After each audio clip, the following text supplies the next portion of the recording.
Bom dia, boa tarde, boa noite, boa madrugada aí para os assistentes do Notorium Podcast. Tudo bem, pessoal? Novamente, um prazerzão aqui estar falando com vocês. E hoje, para alegria nossa, estamos aqui com uma ex-colega de profissão, oficial de justiça, hoje, né, magistrada do Tribunal de Justiça do Estado do Ceará, doutora Daiane Tavares. Seja muito bem-vinda aqui ao nosso podcast. Inicialmente, a gente já agradece a honra de você estar presente aqui, Daiane. Mas, antes da gente iniciar qualquer coisa, eu queria que você primeiro se apresentasse aí para os nossos assistentes aqui, ouvintes, em relação à sua trajetória no meio do serviço público, né? Eu queria Sim. que você colocasse aqui para os nossos ouvintes esse seu início, né, de trajetória. Certo. Primeiramente, agradecer o convite, né? Porque a gente já se conhece há um tempo, quando eu era oficial de justiça, e fico muito feliz por poder compartilhar um pouco, né? Tanto da trajetória, como também das experiências agora na magistratura, mas também me apresentar aqui, me chamo Daiana. Hoje, atualmente, estou lotada em Boa Viagem, na segunda vara civil, mas tomei posse como juíza em janeiro de 2023, ano passado. E até pouco tempo, né? Mas já com bastante coisa assim que enfrentada aí no judiciário. Mas é assim, em resumo, a minha trajetória nessa vida do concurso já vem aí de um tempinho. Eu me formei em 2012 na UFC. Sou muito grata pela as portas que se abriram a partir da universidade. Fiz muitos amigos, né? Tive experiências de Você, profissional muito você, você é cedo. cearense, Sou né, Daiane? cearense. E assim, eu venho de uma família humilde, né? Então, assim, eu não venho das melhores escolas de Fortaleza. Então, tive que sempre estudar e trabalhar. Então, sempre dava aula particular para poder ter condições de comprar livros, xerox, né? Que na época era tudo que a gente tirava era xerox. Mas consegui entrar na federal e ali para mim era assim o meu maior sonho. Para mim eu digo que sempre foi o meu primeiro maior sonho. Porque entrar na UFC para mim era algo bem distante. A gente que vem de escolas de bairro, assim, que não teve grandes oportunidades, a gente Fortaleza mesmo? foi em Fortaleza. E, inclusive, eu estudava num dos bairros hoje mais, assim, que dizem violentos aqui, né? Assim, periféricos, que era ali na Barra do Ceará, né? Enfim, bem difícil. A questão até mesmo de você entrar em certos lugares lá e tudo, mas eu nunca me senti inibida por isso, nem diminuída, né? Então, eu sabia que eu tinha que vencer pelos estudos. Isso para mim sempre foi muito claro. Eu tinha isso muito firme, assim, eu quero estudar, sempre quis estudar, de muito cedo. E eu sempre brinco assim que eu desde, acho que pelo que me recordo, né? Na quarta série eu já chegava da escola e já tinha uma rotinazinha de estudo. Sentava, né? Ia almoçar e depois ia estudar. Então sempre quis muito estudar. E aí eu lembro que na oitava série foi o meu primeiro momento assim de experiência, né? Que eu lembro de falar o que eu queria. Me perguntaram, eu disse, não, eu quero ser juíza. E aí eu não sabia o que precisava fazer. Aí me disseram, nem lembro quem foi a pessoa, mas foi algum professor da época. E aí disse, olha, mas para ser juíza você tem que fazer direito. Aí eu, tá, eu faço. Eu não sabia a dificuldade que seria isso, né? Mas realmente já era um sonho que eu tinha. E eu sabia que eu tinha que enfrentar muitas barreiras, né? Tanto barreiras econômicas, que a gente fala, né? Para entrar numa universidade dessa pública, muito embora seja pública, mas a gente sabe que é uma faculdade muito elitizada, né? Porque entram aqueles que estudaram em escolas melhores, né? Aquela coisa. Então, eu sempre falo assim, olha, é mais difícil? É. Mas não existe essa impossível, não. Eu vejo muitas pessoas que têm, assim, toda a oportunidade, todas as condições e não valorizam isso.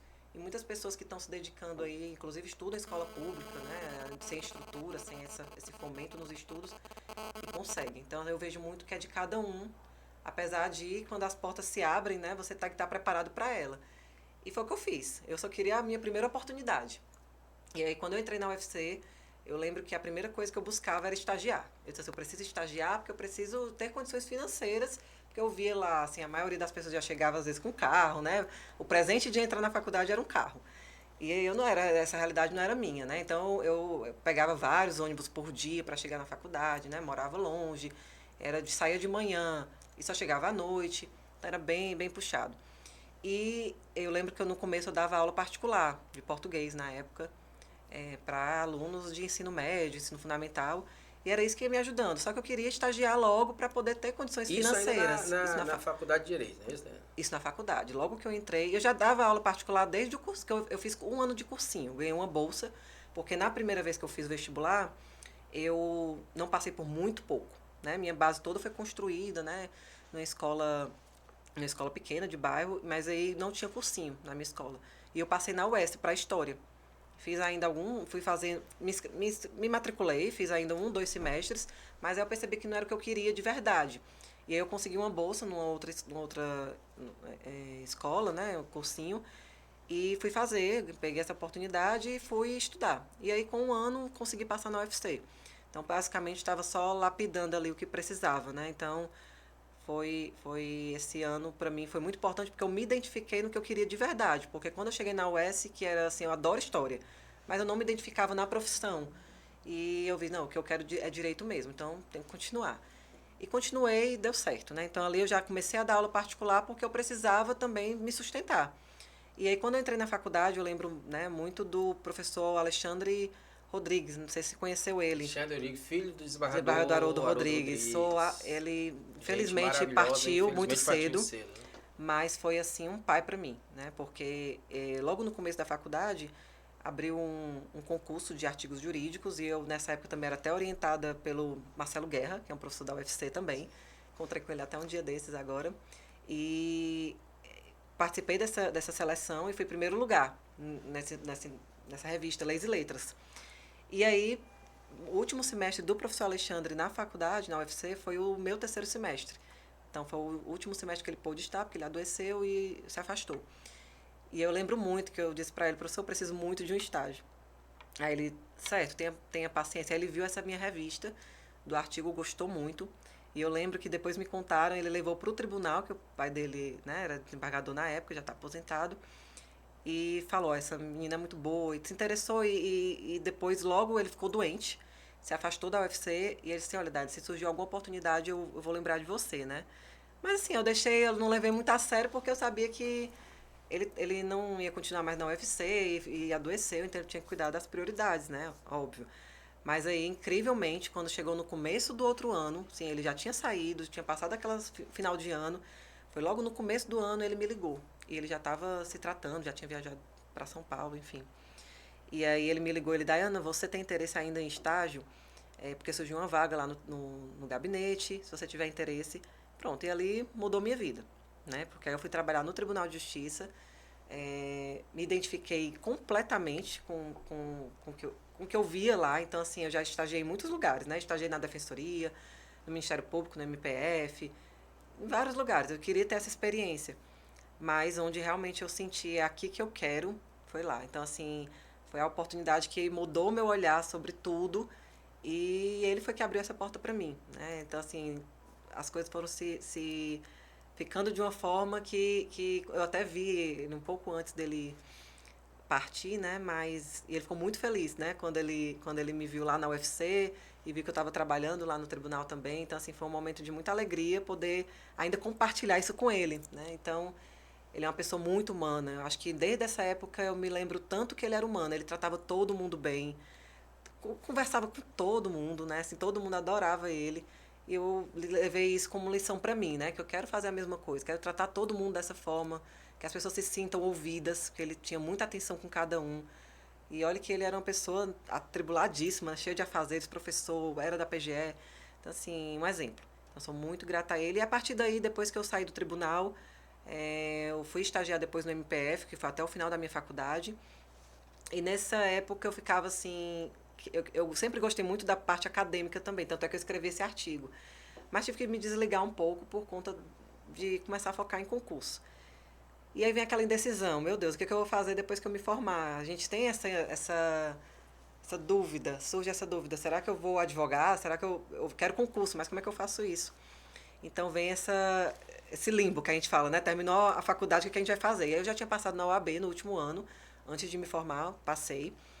E, e assim, quando eu me formei em 2012, meu esposo tinha passado para a AGU e assumiu logo assim que eu me formei. Ele passou em 2010, mas assumiu só em 2012. E aí a gente teve que, assim que eu me formei, a gente foi morar 3 anos em Macapá, porque foi a lotação inicial dele. E da mesma forma ele queria magistratura, e eu estava estudando, né, para concurso, e aí também foi surgindo, aí surgiu o concurso depois de oficial de justiça, né, ver as notícias e tal, não, quero voltar para o Ceará, então tenho que fazer esse concurso. E aí fiz, deu certo, passei. Nessa época eu já tinha minha, em 2015, né, foi 3 anos depois, aí eu fiquei advogando para poder, nesse período de 3 anos, para conseguir prática jurídica, para o concurso de juiz, que precisa desses 3 anos. E aí ele passou na Defensoria Pública do Ceará e eu para oficial de justiça. Aí a gente voltou para o Ceará. E pronto, já estava aqui, que é o que, assim, é o que a gente queria, né? A gente queria muito voltar para o Ceará, estar perto da família. Só que ainda ficava aquele desejo, né? A gente quer magistratura. E aí vieram aqueles rumores de que abriu o edital para juiz aqui do Ceará. Ele já tinha feito em outras vezes, não tinha passado. E o de 2018, quando abriu, foi o meu primeiro concurso para juiz que eu fiz, né? Então, era em casa, só que eu estava com a minha filha mais velha já tinha 1 ano e pouco, porque ela nasceu em 2015, então ela já ia fazer os 2 anos ali. E 2017 a minha mais nova nasceu. Então, quando foi de 2017, o edital abriu em março, foi fevereiro de 2018, então ela só tinha 3 meses. E aí pronto, virou o caos, né? Porque eu disse, não tenho a menor condição de fazer concurso, porque com filha pequena, amamentando, não Nessa dá. época você já estava no cargo de Aí eu passei para oficial né? de justiça. Foi. E aí eu disse, não, já vou estar como oficial, já estou como oficial de justiça, não vou fazer mais concurso. Aí a gente quer desistir se sabotando mesmo, porque a maternidade ela faz um pouco a gente achar que não é capaz, porque tem que cuidar das crianças, no meu caso, né? Então, para mim era muito recente, porque a mais nova só tinha 3 meses, eu estava amamentando, então para mim estava muito desgastada, eu estava muito cansada, já vinha de quase 2 anos sem dormir direito, mas, né, veio o concurso e era um concurso em casa, a gente acaba se sentindo naquela obrigação, não, vamos fazer, mas quase que eu não fazia. E aí, na época, minha esposa disse, não, vou lhe escrever. E a gente faz. E aí então vamos tentar, vamos ver como é que vai ser. Só que eu tava assim, exausta.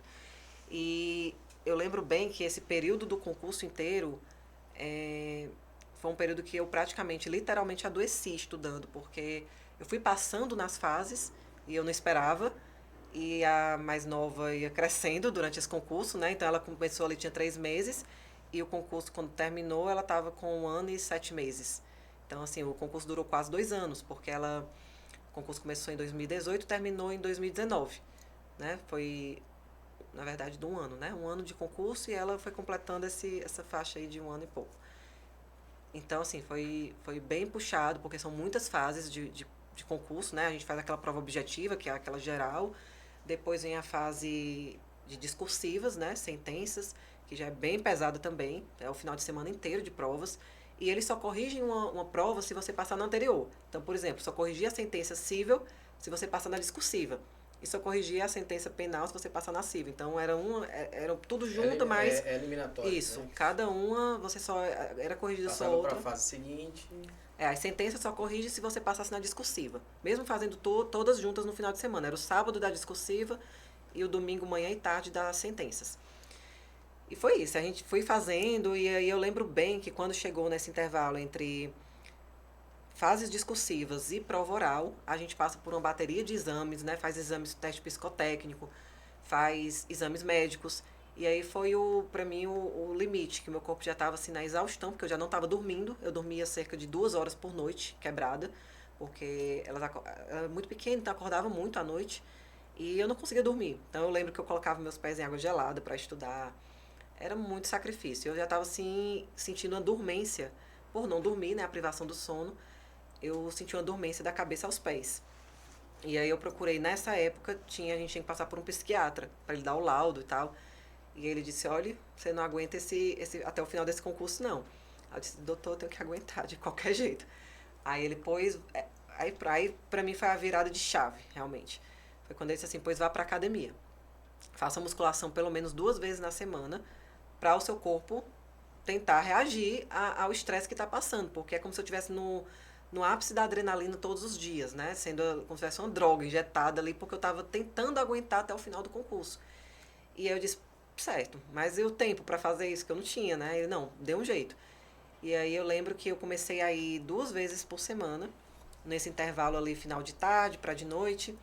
E conheci o meu personal nessa época, eu sou muito grata a ele, porque ele me viu no meu estado pior possível. Ele lembra até hoje que eu cheguei, olha, eu preciso treinar em 30 minutos para poder conseguir estudar.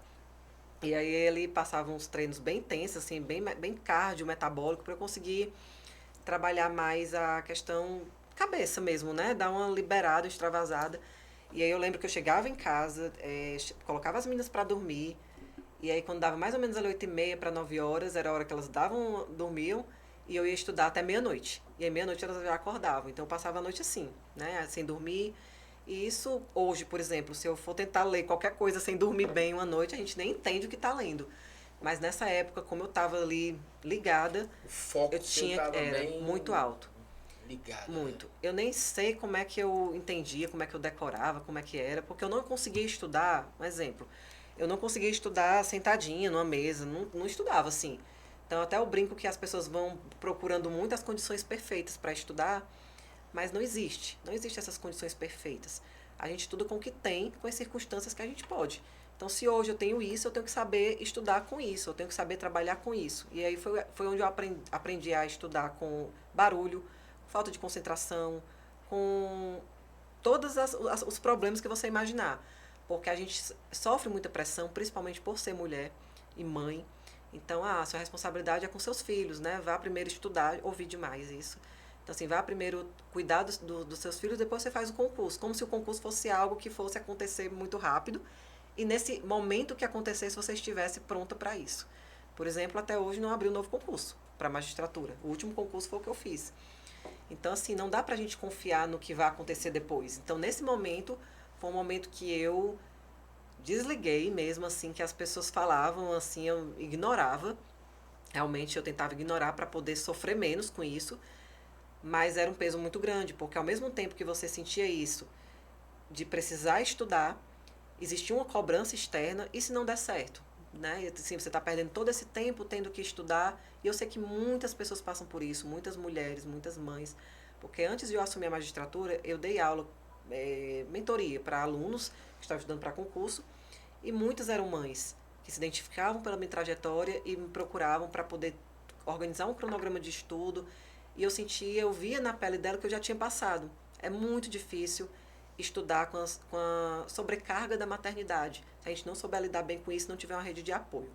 Eu também tive essa sorte, esse privilégio de ter uma rede de apoio que me ajudava com as meninas enquanto eu podia estudar ali umas horinhas durante o dia. Então, tinha minha mãe, a minha sogra, que davam esse suporte para ficar com elas durante o dia, porque nesse momento, durante o dia, eu tinha que aproveitar. E eu lembro muito que, como à noite eu ficava, né, não podia dormir, eu lembro, durante o dia eu queria assim, eu queria só dormir um pouquinho.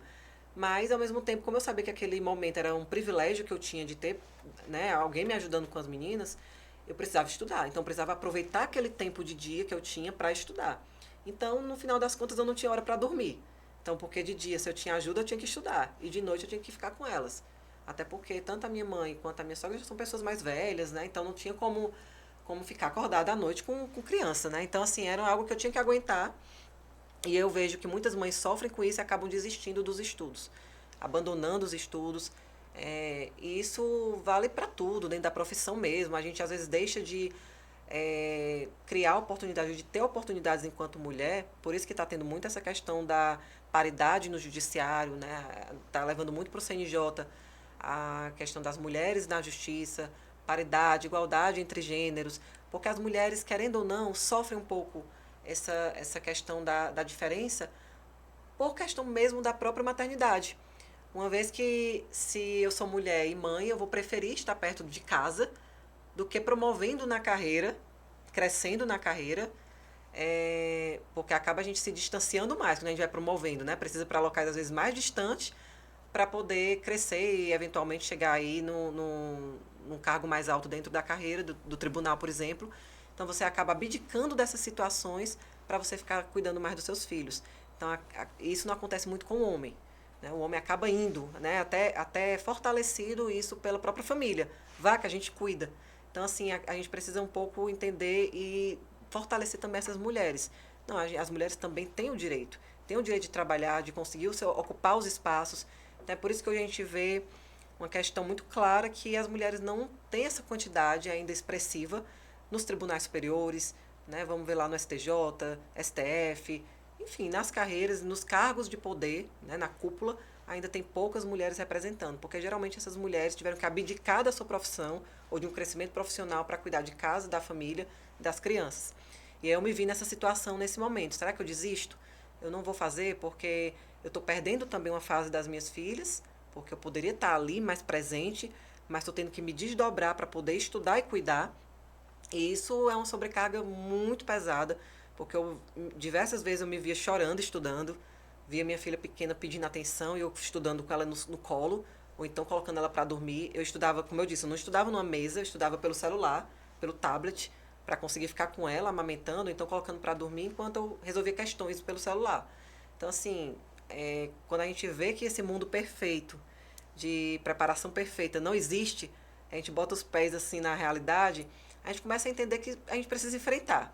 Né? Então, eu hoje vejo que as oportunidades a gente precisa muitas vezes criar de onde não tem. Né? Aquela situação do impossível. Eu me via muitas vezes nessas comparações. A pessoa tal está estudando o dia todo, vive para estudar, não trabalha, então trabalha e concilia, não tem filhos. E isso me maltratava muito. E o que eu falava muito depois para as minhas alunas, né? Deixem de seguir pessoas que fazem você se comparar negativamente. Eu passei por isso, então foi um momento que eu saí de redes sociais, né? Deixei de seguir certas pessoas que eu via que incentivavam a comparação negativa, e isso me ajudou muito. Porque foi nesse momento que eu vi, não, eu tenho a minha história, a minha realidade, posso não passar agora, mas o que eu tenho certeza é que eu quero isso. Porque quando eu desisti, chegou um momento que eu desisti de estudar para concurso, também a questão de eu já estar no Ceará, já, né, como oficial de justiça, mas algo em mim fazia falta. E é esse algo que ficava me martelando, volte a estudar, você quer magistratura, volte a estudar. E fez eu voltar, eu disse, pode levar o tempo que for, mas eu não vou desistir, não por isso. E hoje eu falo muito para as minhas filhas, né? Sempre elas me viram estudando. E eu disse assim, olha, vocês têm que ver, me ter como exemplo, porque é a mãe de vocês que está estudando, e eu estudei, sempre estudei, e eu sempre falo para elas que foi por elas. Porque para elas verem que são mulheres, né? São duas mulheres, que podem se espelhar numa mulher que não desistiu dos seus sonhos porque casou, porque teve filhos. E outra coisa mais relevante que eu falo para elas, que eu jamais colocaria a culpa de eu desistir de algo por conta delas. Porque mais na frente que eu ia pensar, não, eu deixei de estudar, deixei de fazer um concurso porque tive vocês. Então eu ia responsabilizar duas crianças por algo exclusivamente meu. Então isso eu não admitia. Como eu não admitia isso, eu disse, eu não posso, ainda que eu tente e não dê certo, eu tenho que dizer que eu desisti ou que eu continuei porque eu quis. É uma escolha minha. Né? Então, não fazer aquilo que a gente muitas vezes fica se vitimizando e jogando essa responsabilidade para terceiros. Eu não fiz isso porque não deu certo por causa disso. Eu nunca fiz isso. Né? Eu sabia que se eu deixasse de estudar ou parasse, seria por uma responsabilidade exclusivamente minha. E eu falo muito para elas hoje. Né? Então, assim, eu mostro que se a gente quer alguma coisa, se a gente, mesmo sendo mulher, mesmo tendo mais difícil, a gente tem que fazer nossas escolhas por nós. Porque a gente quer. Né? Então, não deixar se influenciar porque outra pessoa diz que você não vai conseguir. Não, você é mulher, não vai conseguir. Inclusive, na própria, lembrando ali do vestibular. Muita gente me dizia, olha, você não tem condição, a mínima condição de entrar no UFC. Imagina se você tivesse dado ouvidos a muitos. Desses, entre aspas, conselhos negativos. Eu não teria saído do lugar. Então, assim, o que eu falo muito, eu acho que é até importante deixar isso registrado aqui para mulheres, né? Tantas mulheres que nos escutam. Hoje a gente está falando muito dessa autonomia e empoderamento das mulheres. No meu Instagram eu venho também trabalhando muito isso. Eu uso o Instagram muito para fomentar as mulheres a olharem para si. Recebo vários relatos, né, diários de mulheres que dizem, olha, eu comecei a ir para academia, comecei a me valorizar. Isso melhorou meu relacionamento em casa, melhorou minha autoestima. Voltei a estudar, passei na UAB, estou trabalhando, passei no concurso, então eu escuto isso direto. E às vezes por um simples uma postagem que você coloca que está na academia, que mesmo com um dia atribulado você foi, que mesmo num dia cansativo, com os filhos que adoeceram, você está ali firme, que você também cansa, né, que ninguém é de ferro. Então, eu mostro as vulnerabilidades, eu mostro que a gente precisa se amar, esse amor próprio precisa começar dentro da gente mesmo, para a gente poder, dentro da nossa família, refletir isso. Não adianta a gente estar mal com a gente não vai conseguir ter um bom relacionamento. A gente vai transmitir isso para os nossos filhos, um ambiente pesado, sobrecarregado. Então, se a gente está se sentindo bem, feliz e realizado com o que a gente escolheu como projeto de vida, isso se transmite para as outras pessoas. Então, hoje as minhas filhas me veem como uma mulher profissionalmente realizada, uma mãe realizada, que construiu uma família e que está onde queria estar. Então, assim, eu não tenho nada do que me arrepender. Sei das dificuldades que eu passei para chegar aqui. Sei dos nãos que eu tive, sei das dificuldades e o que eu ouvi também. Mas a vida é isso, né? As pessoas criticam.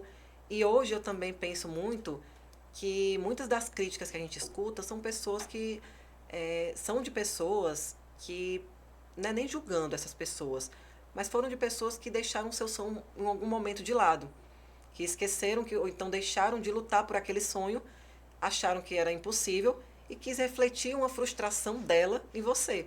Então a culpa não é sua. Eu sempre comecei a pensar sobre isso. A culpa não é nossa. Às vezes é uma frustração que está sendo reverberada para a gente de algo que ela não conseguiu resolver. E aí eu não posso perpetuar isso. Então sempre fui muito clara assim, nas minhas coisas, o que é que eu queria, o que é que eu quero fazer.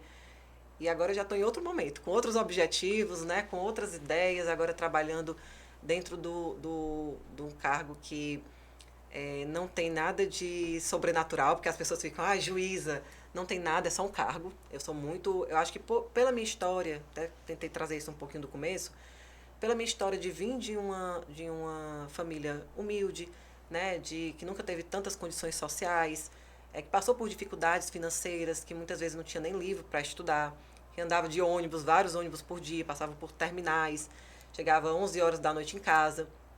Já deixei, inclusive, muitas vezes, né, que eu estava ali trabalhando, estagiando. Muitas vezes já passei pela situação de não ter nem como, às vezes, ficar sem almoçar, ou então não comprar comida ali no dia para poder comprar um livro, uma Xerox. Né? Então, assim, eu já sacrifiquei muito para estudar. E eu sei o valor disso hoje para mim. Né? E eu sempre soube o valor do estudo. Porque, para mim, isso eu falo muito para elas, né? Que a oportunidade que a gente tem hoje, que a transformação da minha vida foi toda através do estudo. Então, eu tenho que incentivar isso, né? Eu tenho que mostrar que hoje elas não passam pelo que eu passei. Elas têm, né, tudo que precisa. Mas eu sempre mostro que a realidade é outra, né? A realidade das pessoas, elas nunca vão precisar andar de ônibus porque não precisam, né? Mas eu já precisei, e muito. Então, mostro para elas de onde eu vim, por que eu estou aqui. E esse olhar que eu vejo hoje, que eu tenho, é muito também reflexo dessa história que eu vivi. Esse olhar que eu vejo de olhar para uma população carente, de pessoas que precisam da justiça, de pessoas vulnerabilizadas, de pessoas pobres, né? De pessoas que precisam de alimento, de pessoas que não recebem nenhum salário mínimo para sobreviver, pessoas que estão em algo que muitas pessoas não entendem essa realidade, que é uma realidade de pessoas vulneráveis, né? Aquelas pessoas que estão ali em situação muitas vezes de rua. Então já vi essas pessoas de perto. Então a gente quando vivencia isso, essa realidade, acredito que a gente consegue trazer para dentro do nosso trabalho, né? Esse lado humano, ele não vem por acaso. Eu vejo que é das vivências, né? Aquele olhar que a gente já foi construído pelo que a gente já passou. Então não sou muito de julgar as pessoas por elas não enxergarem isso, porque às vezes aquelas pessoas não tiveram essa vida, elas vêm de outra realidade. A gente também tem que ter essa empatia, essa compreensão de que o lugar do outro, né, precisa ser visto. E aí o que eu sempre busco quando eu estou fazendo audiência, quando estou vendo essas pessoas, é me colocar no lugar delas. Porque essas pessoas que estão muitas vezes indo lá para o fórum, elas às vezes não têm nem o dinheiro para comer naquele dia. São pessoas que chegam lá na situação de ver um problema resolvido que já está perpetuando dentro da justiça por anos. Então, eu tento resolver o mais rápido possível, dar uma resposta para a sociedade. E o que eu busco mais mesmo assim, até antes mesmo de assumir, hoje eu consigo concretizar isso, é de aproximação do judiciário com a sociedade. Mostrar que o juiz não é nada assim de sobrenatural, como eu disse, que as pessoas têm uma imagem, nossa, um juiz. Não, é mostrar que nós estamos ocupando um cargo privilegiado e que com esse cargo eu posso fazer muita coisa, né, através dele. Então, eu não me sinto melhor nem pior, né, por conta do cargo. O cargo, para mim, é algo que eu vejo como uma oportunidade e um lugar de privilégio mesmo, né? E hoje, como mulher, um lugar de ocupação de representatividade. Porque hoje nós temos majoritariamente um cargo de juiz, juíza, né, ocupado por homens. Inclusive, até brinco que quando eu entrei lá no fórum, era gabinete do juiz, né? Não existe da juíza. Você vai ver os documentos, inclusive do CNJ, por exemplo, quando você vai ver documentos públicos, é tudo juiz, não tem juíza. Então ainda é uma questão de gênero que precisa ser modificada. E as coisas estão começando a mudar, porque mais mulheres estão ocupando, estão chegando, estão criando essa representatividade dentro dos espaços de poder que geralmente são ocupados por homens. Inclusive, como um exemplo aqui, numa audiência, né, eu cheguei para estava eu, promotor, a parte chega falando com o promotor, achando que é o juiz, por ser homem. Então, aí, não, a juíza é ela que está aqui do meu lado. E é normal, e eu não julgo a pessoa por isso. É cultural, né, achar que o juiz é um homem, que é uma pessoa mais velha. Então, assim, hoje a gente chega enfrentando várias situações de machismo. Ah, tão nova, é juíza. Né? Então, assim, são certas situações que você vai levando, mostrando trabalho, comprometimento. E graças a Deus, onde eu chego, eu estou conseguindo desempenhar um bom trabalho com todos, um bom relacionamento com o município, né? Com as instituições que atuam, né? Com os órgãos.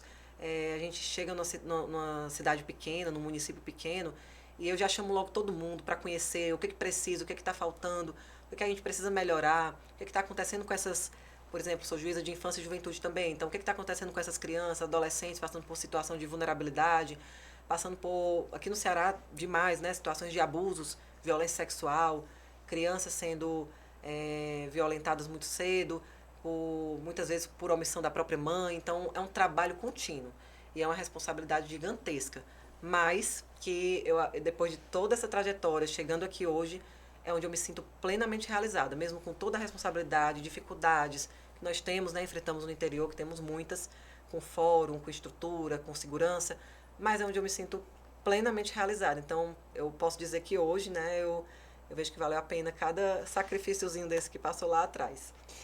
Daiana, eu vou dizer uma coisa, é um dos depoimentos mais marcantes aqui que a gente testemunhou aqui nesse podcast aqui, viu? Pode ter certeza que da minha parte, já entrevistei muitos profissionais da área do direito e o seu histórico, a sua vida pessoal, com certeza me surpreendeu bastante no bom sentido da palavra, justamente porque você da forma como você galgou o status que você se encontra, de ser juíza, né, no Tribunal de Justiça, ainda culturalmente machista, como a gente vive, mas toda essa trajetória, principalmente na parte do concurso, que é o que me chamou mais a atenção aí, do trabalho que você teve, do esforço que você teve, inclusive enquanto mãe, né, estudando para aquele cargo que você sempre almejou, certamente é um exemplo de vida que muitos, né, que estão nos ouvindo aí, certamente que vão enveredar por essa área de concurso público e por essa área de entrar no serviço público, certamente vão ser inspiradores, viu? Pode ter certeza disso. Fico feliz porque... Pode ter certeza bastante que é um testemunho muito, muito, muito... Não, eu agradeço a oportunidade porque muitas pessoas chegam a mim para perguntar, para falar, achando que o que está hoje ninguém viu a batalha, montado. Né? Não é. E assim, eu tento sempre mostrar a realidade não foi essa. Né? Então, assim, para mim sempre as coisas nunca foram fáceis, nunca veio nada fácil. Para eu conseguir cada coisinha foi tudo muito difícil, muito doloroso. Passei por muitas situações. Se eu fosse contar aqui, é uma história muito, muito difícil. Em que muitas vezes eu tive que renunciar muitas e muitas coisas para poder chegar até onde eu estou hoje. Então, acho que, eu até falo assim, as privações de sono, isso aí foi uma gota no oceano, né? Porque eu já vinha passando por muitas coisas antes, desde pequena. Então, eu já passei por situações enfim, desde da escola, estudando, com dificuldades para comprar livros, né? Livros de escola, que eu brinco até muito com minhas filhas. Olha, hoje vocês têm um livro novo, né? No meu tempo eu não tinha livro. Eu tinha que ou conseguir livro com os professores que me davam. Inclusive, durante o ensino médio, muitos professores traziam dos outros colégios maiores materiais para mim, livros, apostilas, né, aquela coisa toda. E eu pedia, né, eu chamava professores para me ajudar a corrigir redação. Eu fazia as redações, pegava os temas que eu procurava dos outros, fazia e pedia para o professor corrigir para mim. Então, eu sempre fui atrás. Eu sempre, assim, perturbava, né, muitos professores. E teve um professor especificamente, né, que eu tenho que deixar registrado aqui, que foi um professor do colégio, professor de matemática. Inclusive, ele esteve comigo na minha posse, o professor Luiz, e foi uma pessoa que me apoiou muito. Então, assim, ele sempre viu que eu queria, e ele disse, Daiane, você vai conseguir, né? Me dava todo um suporte, me ajudava com materiais, me ajudava em matemática também. E dava aula, assim, para eu e mais um grupinho, né, que queria estudar ali, que estava interessado, queria passar no vestibular, nos finais de semana. Então, assim, ele chamava a gente, vamos estudar aqui, então me deu todo o apoio. Ele foi uma pessoa que eu chamei para o dia da minha posse, ele ficou, assim, muito feliz, né, muito emocionado, mas ele precisava estar lá, porque foi uma pessoa que acreditou em mim, quando ninguém mais acreditava, né, então, essas pessoas a gente quer ter por perto. Sempre estou falando com ele, né, mesmo à distância, porque a gente acaba nessa rotina, mas é uma pessoa que você sabe que torcia, né, que dava aquele suporte quando você precisava, né, os meus pais, as famílias que estão envolvidas em tudo, né, dando esse suporte também que ninguém vê, mas que é essencial. Mas principalmente a gente também tem que se orgulhar do nosso trabalho, né, do que a gente faz, porque você pode dar toda a estrutura, dar todas as condições para a pessoa estudar. Se ela não quiser, ela não vai fazer, ela não vai estudar. Então, eu reconheci o que eu tinha, o pouco que eu tinha na época, eu sabia que eu podia fazer mais e que eu tinha que ter mais. Assim, na verdade, eu tinha que buscar mais para ter mais, né? Então, eu tinha que criar essas oportunidades. E eu sabia o quão difícil era aquilo ali para mim. E o meu primeiro impacto, assim, real da vida foi quando eu entrei na UFC. Porque eu via pessoas com realidades diferentes da minha, a maioria era diferente da minha. Então, poucas pessoas ali enfrentavam de pegar um ônibus, né, para ir para a faculdade, pegar vários ônibus, eu pegava em torno de uns 6 ônibus por dia. Isso é interessante que você está chamando a atenção, né? Porque é justamente isso. A federal, que a gente chama aqui no estado, é a Universidade Federal do Ceará de Direito, no curso de Direito. Aí você diz assim, não, mas sendo público, geralmente vai o pessoal mais oriundas das escolas públicas. É o contrário.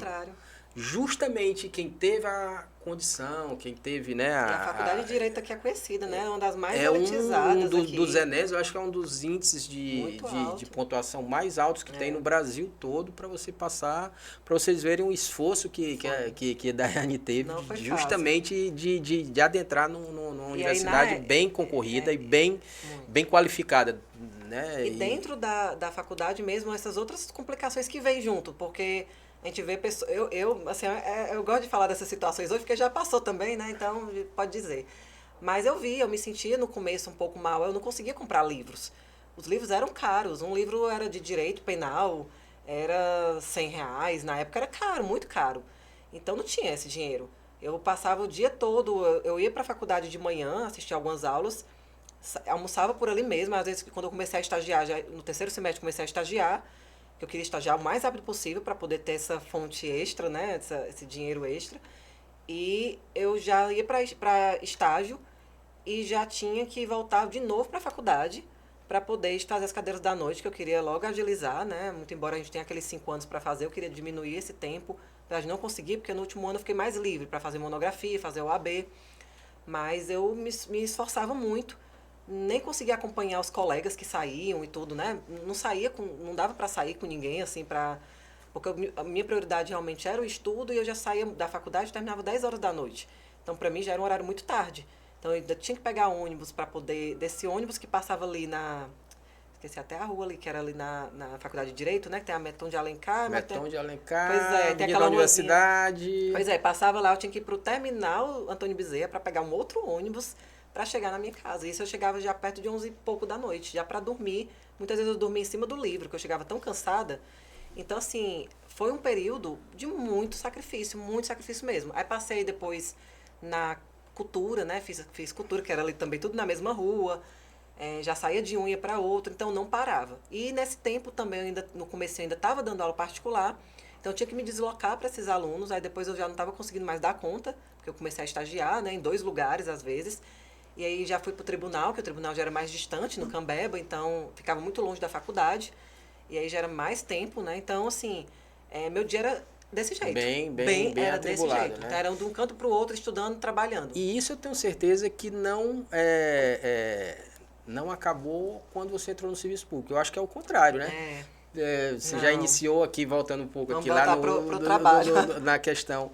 Você iniciou no serviço público, no cargo de oficial de justiça, né? Que Foi. a gente conhece um pouquinho aí as agrúrias e as qualidades, os defeitos do cargo. Aí eu te pergunto, Dayana, até por você ser mulher, o cargo de oficial de justiça eminentemente é um cargo onde você trabalha cumprindo as decisões, as ordens judiciais e fora da repartição pública, atividade eminentemente externa.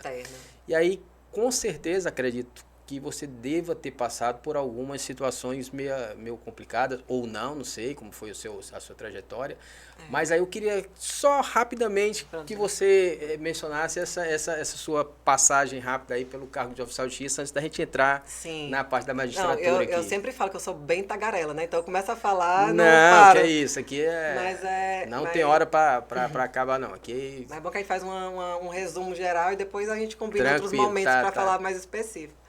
Mas assim, oficial de justiça, para mim, eu vejo hoje, estando dentro da magistratura, como foi importante essa vivência, essa experiência que eu tive. Né? Até nas minhas decisões, no que eu faço, eu consigo ter esse olhar, porque eu já vivenciei o outro lado. A gente fica muito dentro do gabinete, dentro do fórum, e não tem dimensão do que é o trabalho do oficial de justiça, que é esse trabalho fora, né? Esse trabalho extra, gabinete. Então, assim, tive várias experiências, né? Então, muitas vezes eu tinha que fazer uma busca e apreensão por ser mulher, já vem aquela dificuldade, né? As pessoas não respeitam você, o fato de ser mulher e ter ali que fazer uma busca e apreensão de um veículo, uma penhora de né? Enfim. E aí eu tinha que chamar a polícia para ir comigo, né? Para ter aquele suporte, aquele apoio, como se tivesse que ter aquela credibilidade. Mas eu sempre tentei desempenhar da melhor forma possível esse trabalho, sempre tentando ser o mais rápido possível para dar essa resposta também, não ficar esperando. E por diversas vezes o que eu percebi é que as pessoas são muito carentes de conhecimento. Dá um exemplo. Uma situação dessas mesmo de busca e apreensão de veículo, né? Tinha uma pessoa que eu fui fazer a busca e apreensão e ela simplesmente deixou de pagar uma parcela, ficou desempregada, uma situação específica lá. Então, assim, a gente olha essa pessoa, né, com um olhar mais humanizado e diz, não, vamos tentar resolver. E aí ele disse, o que eu preciso fazer? Porque o mandado está lá de uma forma que hoje está tendo muito essa política da linguagem simples. Como é importante a gente deixar mais claro, né? Deixar essa linguagem mais acessível para as pessoas. Ainda bem que o judiciário está caminhando para isso. Eu acho que é uma parte justamente de você se aproximar um pouco mais E eu tenho tentado fazer muito isso, tentando deixar mais simples essa comunicação. E quando eu era oficial de justiça, eu já fazia isso. Então, eu já mostrava, olha, aqui a gente vai ter que fazer essa busca, vai ter que aprender, mas você tem 5 dias para pagar, a diferença, explicava tudo. Pela lei, ele começou a chorar, disse, olha, foi a primeira vez... Meio complicado, tem determinadas diligências que o oficial cumpre que... E aí ele disse assim, olha, mas foi a primeira vez que eu entendi o que eu preciso fazer.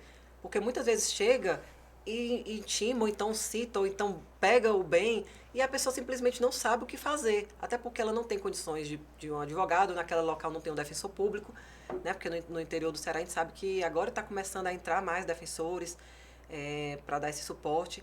Mas é difícil, eles não entendem. A gente que é dentro do direito, muitas coisas a gente não consegue compreender, precisa ter um estudo, quando é uma matéria muito específica. Imagina essas pessoas que são leigas, né? Pessoas vulneráveis, pessoas humildes. Então, sempre tentava explicar, mostrar essa situação, mostrar o que tinha acontecido, o que precisava fazer.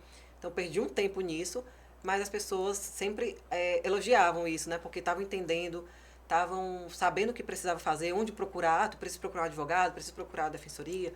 Então, acho que o nosso papel, eu vi o meu papel muito de ser aquele porta-voz do juiz, né? De dizer, olha, você precisa fazer isso, que isso resolve. Já também tive situações onde a pessoa deixou de pagar R$50 de um IPTU, ia perder a casa, e ela dizia, olha, deixa eu pagar, eu pago, eu volto amanhã. Então, assim, são coisas que a gente pode resolver, que isso não vai trazer prejuízo nenhum, e a pessoa pagar, uma pessoa simples que ia ficar morando na rua. Então, você tem que sopesar. Será que essa pessoa, eu vou tirar um bem dela, que já é uma casa muito pobre, por causa de um IPTU de R$50? Se essa pessoa está se comprometendo a pagar, e amanhã eu já volto aqui para ver se ela paga o mesmo, e até os vizinhos se mobilizavam, não deixa que a gente paga. Então, assim, eu sempre busquei tornar os cumprimentos dos mandados de uma forma mais leve, tanto para mim E esse é o quanto para os papel, outros. e esse é o papel do Poder Judiciário, né, Daiane? Eu acho Exatamente. que é a pacificação social, Porque ninguém- eu acho solução que- dos conflitos. Isso, eu acho que ninguém tem o Isso tem objetivo de muito tirar mais de casa, importância né? do que aquele ato Isso. judicial em si, né? Porque eu acho que em nenhum momento ninguém quer trazer um prejuízo para o outro. Nós estamos querendo resolver um problema. Então, se Exato. existem outros meios para resolver esse problema e a parte quer resolver, por que não tentar de outra forma? Por que tem que ser o meio mais abrupto, aquele meio mais cruel com a parte? Então, assim, quando ela entendia, não, eu preciso pagar esse boleto, preciso. Então, tá atrasada essa parcela, uma única parcela. Tanto, Então, a gente tanto é resolvia. que assim, vou fazer aqui um adendozinho, uma ponte aqui, quando eu estava na direção da Federação Nacional, eu sou oficial de justiça, o pessoal já me conhece aí, a gente tinha um projeto lá, inclusive existe já alguns projetos de lei no Congresso Nacional, onde a ideia seria, no caso do oficial de justiça, atribuir a ele uma nova função, que seria a de conciliação. Em muitas situações, eu acho que você deve ter passado isso também, em algumas situações que você chega, por exemplo, uma citação, que é o início do processo, para resolver uma determinada questão, as pessoas fazem essa indagação. E aí, como é que eu resolvo isso? O que é que eu faço? E às vezes é só uma falta de Se diálogo. se aquele profissional, né, no caso o oficial de justiça, que está ali são os olhos e as mãos do magistrado, né? Sim. Tem a autonomia, quando eu digo autonomia legal, né? A autorização legal de tentar fazer uma conciliação ali para resolver aquele conflito. Muitos processos hoje que se estendem ao longo dos anos poderiam serem resolvidos lá Logo no no nascedouro, início. né? Também concordo. Leva para o juiz, lógico, para o juiz analisar os requisitos legais. Uma coisa que eu faço questão. muito hoje, no gabinete, nas reuniões que eu faço mensal com a equipe, assim, gente, sempre leiam as certidões do oficial de justiça. Porque às vezes passa ali e nem vê o que foi dito. Mas muitas vezes a própria parte, numa questão de alimentos, ela já diz na certidão que já foi pago, que não tem mais interesse. Mas às vezes as pessoas não leem a certidão do oficial de justiça. Acha só que intimou, que citou, fez o papel lá, tá aqui a certidão. Não lê e aí vai ter que mover toda a máquina para poder intimar aquela pessoa, para ela constituir um advogado ou ir na Defensoria Pública, quando ela simplesmente já respondeu para o oficial de justiça. Eu tenho resolvido muitos problemas assim, inclusive conversando com os oficiais. Eu digo, olha, o que vocês puderem nessas situações, que a parte já diga logo, coloca na certidão que eu já resolvo ali. E aí tá vindo as respostas na certidão, dizendo, olha, a parte já disse que já pagou, já foi cumprido. Então já ali acabou. E resolve demais. E o bom é que você, como passou pelo cargo, você sabe dessas nuances, dessas Sim. questõezinhas que poderiam ser A resolvidas. parte prática é importantíssima. E aí, estendendo aqui um pouco, eu sei que a gente falou de oficial de justiça aí, mas eu queria entender quando você, né, passou no concurso, você já, conforme eu já disse, seu testemunho foi maravilhoso aí, vai inspirar muita gente, pode ter certeza disso, viu? Quando você entrou na magistratura, Daiana, e aí é isso que eu queria compreender. Você já era mãe, teve uma fase bem complicada na fase do concurso, graças a Deus superou todos esses obstáculos, e aí assumiu um cargo que também hoje, apesar de já ter um número bem maior de magistradas, né? Eu acho que hoje deve estar quase pareio em relação ao número de magistrado e magistradas, mas já vem aumentando ao longo do tempo. Tenho certeza que em breve, muito provavelmente vocês devem ultrapassar esse número. Mas aí tem aquelas questões também em relação aos, eu não falo perigos, porque perigo toda profissão tem, mas aquelas nuances, aquelas questões específicas da magistrada mulher, do magistrada mulher. Você já se deparou com alguma situação de ameaça, alguma situação que chegou para você e em algum momento você ficou meio receosa de levar adiante alguma situação desse ou não? Ou você sempre teve a liberdade, a autonomia de seguir essa situação? Eu, assim, graças a Deus, assim, felizmente, né, eu não passei por nenhuma situação dessas. Na minha primeira comarca era uma vara única, né, que é a de Alto Santo. Inclusive, ela é a terra do Braulio Bessa, uma pessoa maravilhosa, assim. Braulio Bessa. Que participou de um... Inclusive participou do projeto lá comigo, com o Instituto Beleza Interior, né? Que ele tem lá em Alto Santo, que ele desenvolve. E a gente fez um termo lá de um projeto, um termo de cooperação, que até vamos aprofundar mais na frente aqui, mas foi de fortalecimento das instituições internas do município mesmo, de Conselho Tutelar, CREAS, CRAS, todos esses órgãos que atuam junto ao judiciário na proteção de crianças e adolescentes vítimas de violência sexual, que é uma demanda que a gente vem observando crescendo cada vez mais no Ceará, no Brasil como um todo. E foi lá que isso foi surgindo a ideia de um projeto que eu desenvolvi.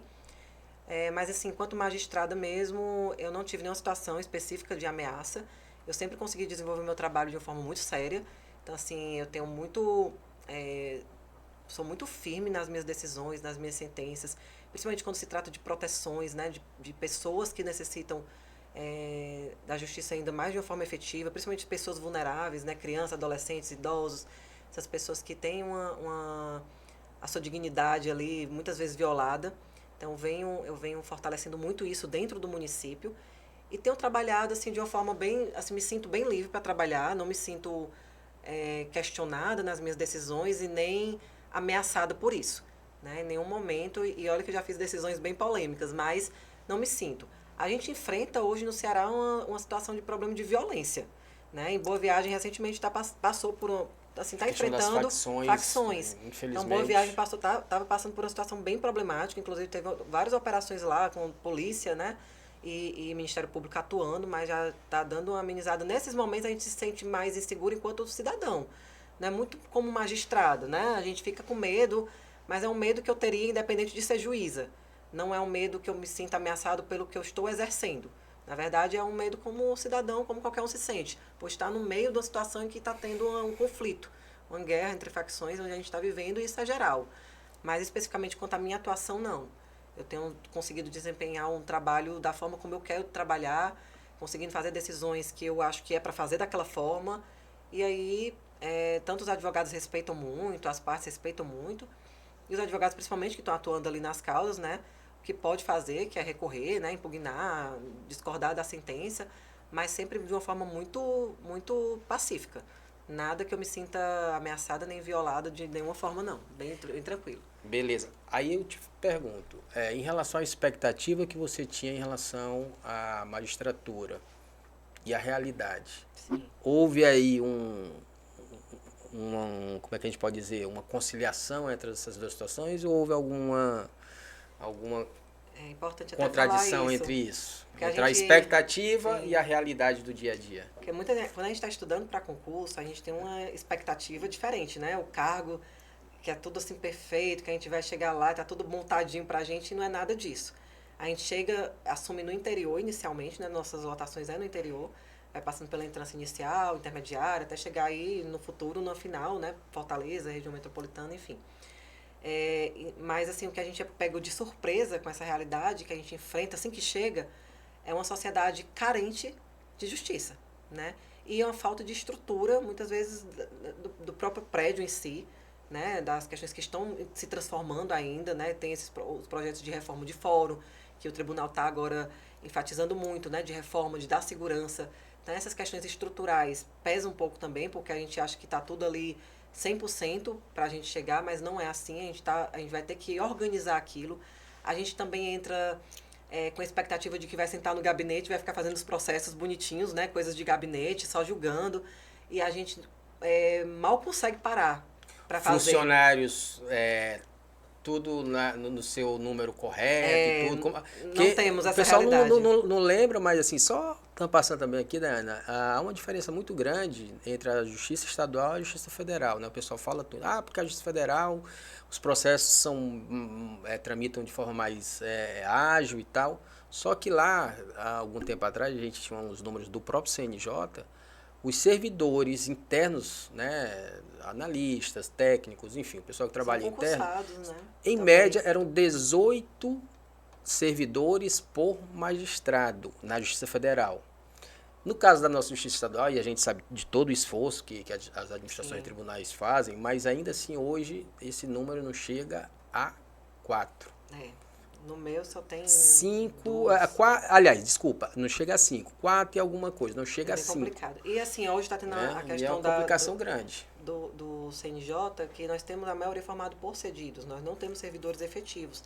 Então está tendo essa pressão do Tribunal de Contas e do CNJ para que haja essa mudança. Muito servidor de prefeituras, isso, então né? a gente está precisando, inclusive, devolver, né? Porque agora tem que ser servidores, existe um plano que o tribunal está fazendo junto ao CNJ, então precisa de concursos para colocar servidores efetivos para trabalhar no fórum, né? Nos gabinetes, porque não pode mais ter a maior parte ser formada por cedidos, né? Cedidos da prefeitura, que inclusive é a nossa mão de obra hoje, né? São as pessoas que trabalham com a gente. E são pessoas maravilhosas, mas existe essa pressão para que sejam pessoas do quadro, né? Então a gente não tem essa estrutura.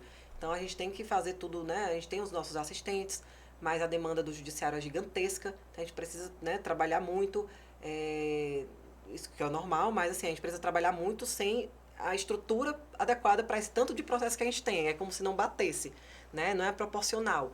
E aí a gente tem que se virar e a cobrança não diminui por isso, né? Então a cobrança vem de todos os lados, seja da parte, advogados, seja do próprio tribunal, corregedoria, CNJ, né? Então a gente tem que estar batendo metas, que tem várias metas do CNJ. A gente sofre pressões de todos os lados, isso eu não tinha ideia de como é que funcionava, mas a gente tem muita responsabilidade, tem que dar resposta toda hora para tudo. E fora audiências, né, que são muitas pendentes esperando também, uma pauta gigante. E o principal, que é o que ninguém sabe e só sabe quando assume, é que você é um gestor, você precisa ser um gestor. Né? Eu não tinha essa visão, eu não sabia que era dessa forma. Eu achava que eu ia realmente só trabalhar coisas de gabinete, de processos, e o que eu exerço mais hoje é ser gestora, né? Como se a gente fosse um empreendedor dentro do fórum. Então a gente tem que estar lidando com o pessoal, com recursos, e eu estou como diretora do fórum. Então tudo que aparece, tudo de problemas para resolver, quem faz que é o diretor do fórum. Então, assim, a gente é muito mais gestor, empreendedor e deixar a casa em ordem, até mesmo muito mais do que ser juiz. Assim, juiz na literalidade da palavra, de estar ali sentadinho no gabinete trabalhando. A gente quer fazer isso e não consegue. Então, a gente acaba tendo que ser mais um gestor daquela vara para você bater metas, para poder não deixar a taxa de congestionamento subir, né? Responder todas as demandas num tempo rápido. Então, se a gente não for um bom gestor, a vara não vai funcionar. E aí vai virar um caos e a gente não vai conseguir dar a resposta necessária à sociedade por sermos um mau gestor. Então a gente não tem curso para ser gestor, a gente não se capacita nisso. Então a gente chega dentro da nossa unidade de trabalho simplesmente precisando saber fazer. E isso aí é onde vem aí a parte pesada. Porque nem todos nós estamos preparados para isso. Nós precisamos aprender, né, a ser gestores.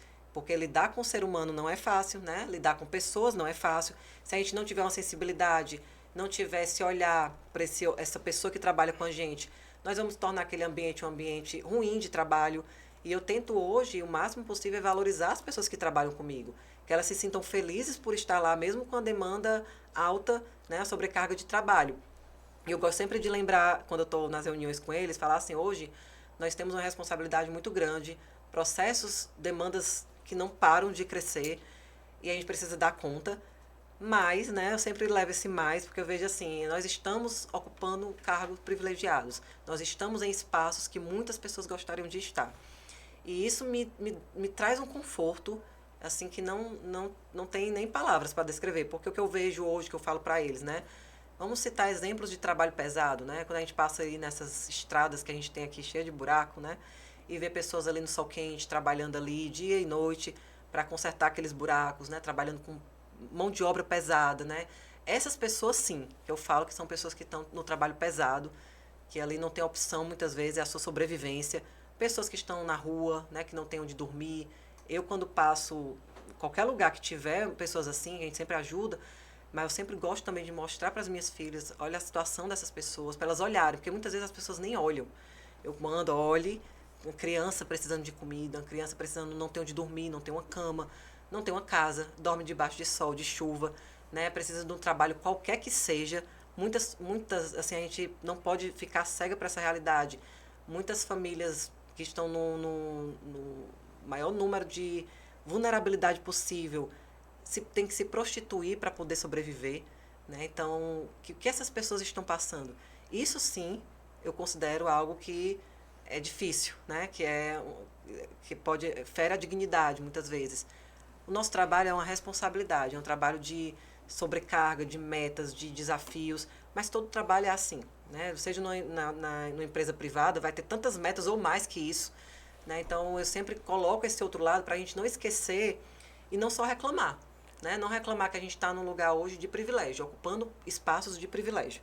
Então, isso me dá um conforto para não reclamar, não achar que, eu estou sobrecarregado. Estou, né? A gente está sobrecarregado por falta de equipe, por falta de estrutura, essas coisas que vão melhorando com o tempo, tem o tempo para isso. Mas sempre que eu lembro desse lado, né, que a gente sempre gosta de reclamar do que tem, né, eu sempre lembro desse outro lado, que sempre está olhando para a gente, né, que tem sempre outro lado, eu queria estar lá, queria estar nesse cargo. Eu me lembro estudando, quando eu dizia que eu faria qualquer coisa para estar nesse cargo, fazendo o que hoje eu estou fazendo.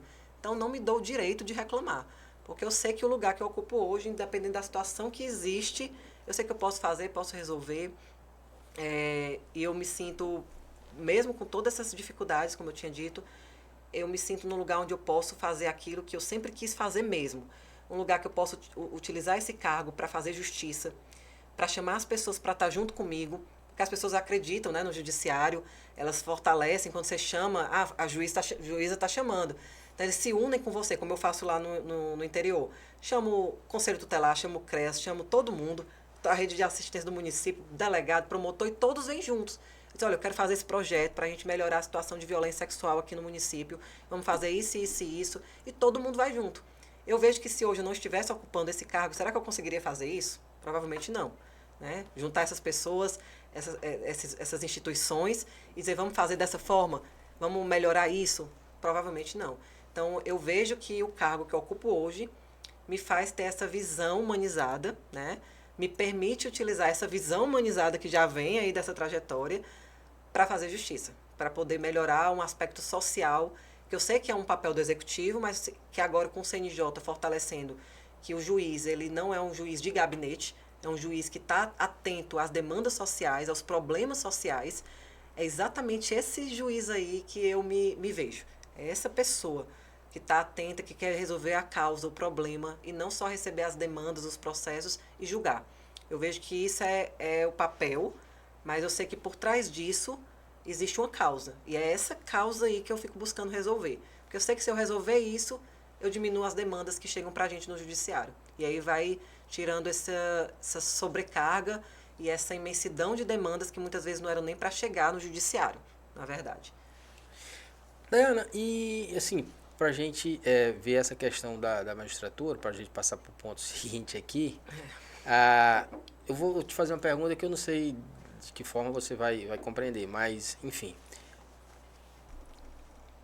O cargo de magistrado, em que ele afetou a tua vida pessoal e mais, questão, como é que você lidar com a questão dos estresse do dia a dia da magistratura e da vida pessoal, como é que você acaba conciliando essas situações? E por último, para pegar no pacote só, que você ainda entende como uma situação que você pretende fazer dentro da magistratura que vai lhe satisfazer enquanto profissional, né, da área? Sim. Mas vamos lá, por parte, por parte. Questão da vida pessoal. E profissional. Eu sempre trabalhei muito, né? Então, assim, para mim não é nada de novo. Sempre fui uma pessoa que trabalhou a vida toda, trabalhou sempre. Então, eu sempre trabalhei, estudei, fiz 1000 coisas ao mesmo tempo. E a magistratura, hoje, fazendo o que eu gosto de fazer, lógico, o que mais pesa em mim é a responsabilidade. Mas a gente sempre tenta conciliar, eu sempre, a vida não é só trabalho, eu sempre tento levar muito isso, que a gente não pode deixar adoecer. Não pode adoecer por conta do trabalho. O trabalho, ele faz parte da minha vida, porque não é algo que eu até brinco que eu não consigo trabalhar só aquele horário do expediente, porque eu vivo a magistratura, eu gosto, né? Eu gosto de ser juíza. Então, eu acabo sendo isso 24 horas. Né? Então, eu não me desvinculo, eu sempre estou pensando, sempre estou vendo, pensando em algum processo específico, como é que eu posso resolver uma situação mais complexa. Então, eu vivo aquilo. Tem vezes que eu não consigo nem dormir pensando numa determinada situação de mais urgência, mas eu tento, né, um horário de trabalho, ter um momento com a minha família, os finais de semana, não ficar ligado em trabalho, a não ser que seja plantão, essas coisas. Então, a gente tem que também ter essa responsabilidade com a nossa saúde. Né? Tento também, como eu disse naquela época do concurso, que para mim foi um momento que eu adoeci, que eu sentia meu corpo dormente, o corpo inteiro, e o médico disse, a qualquer momento você vai desligar, seu corpo vai apagar.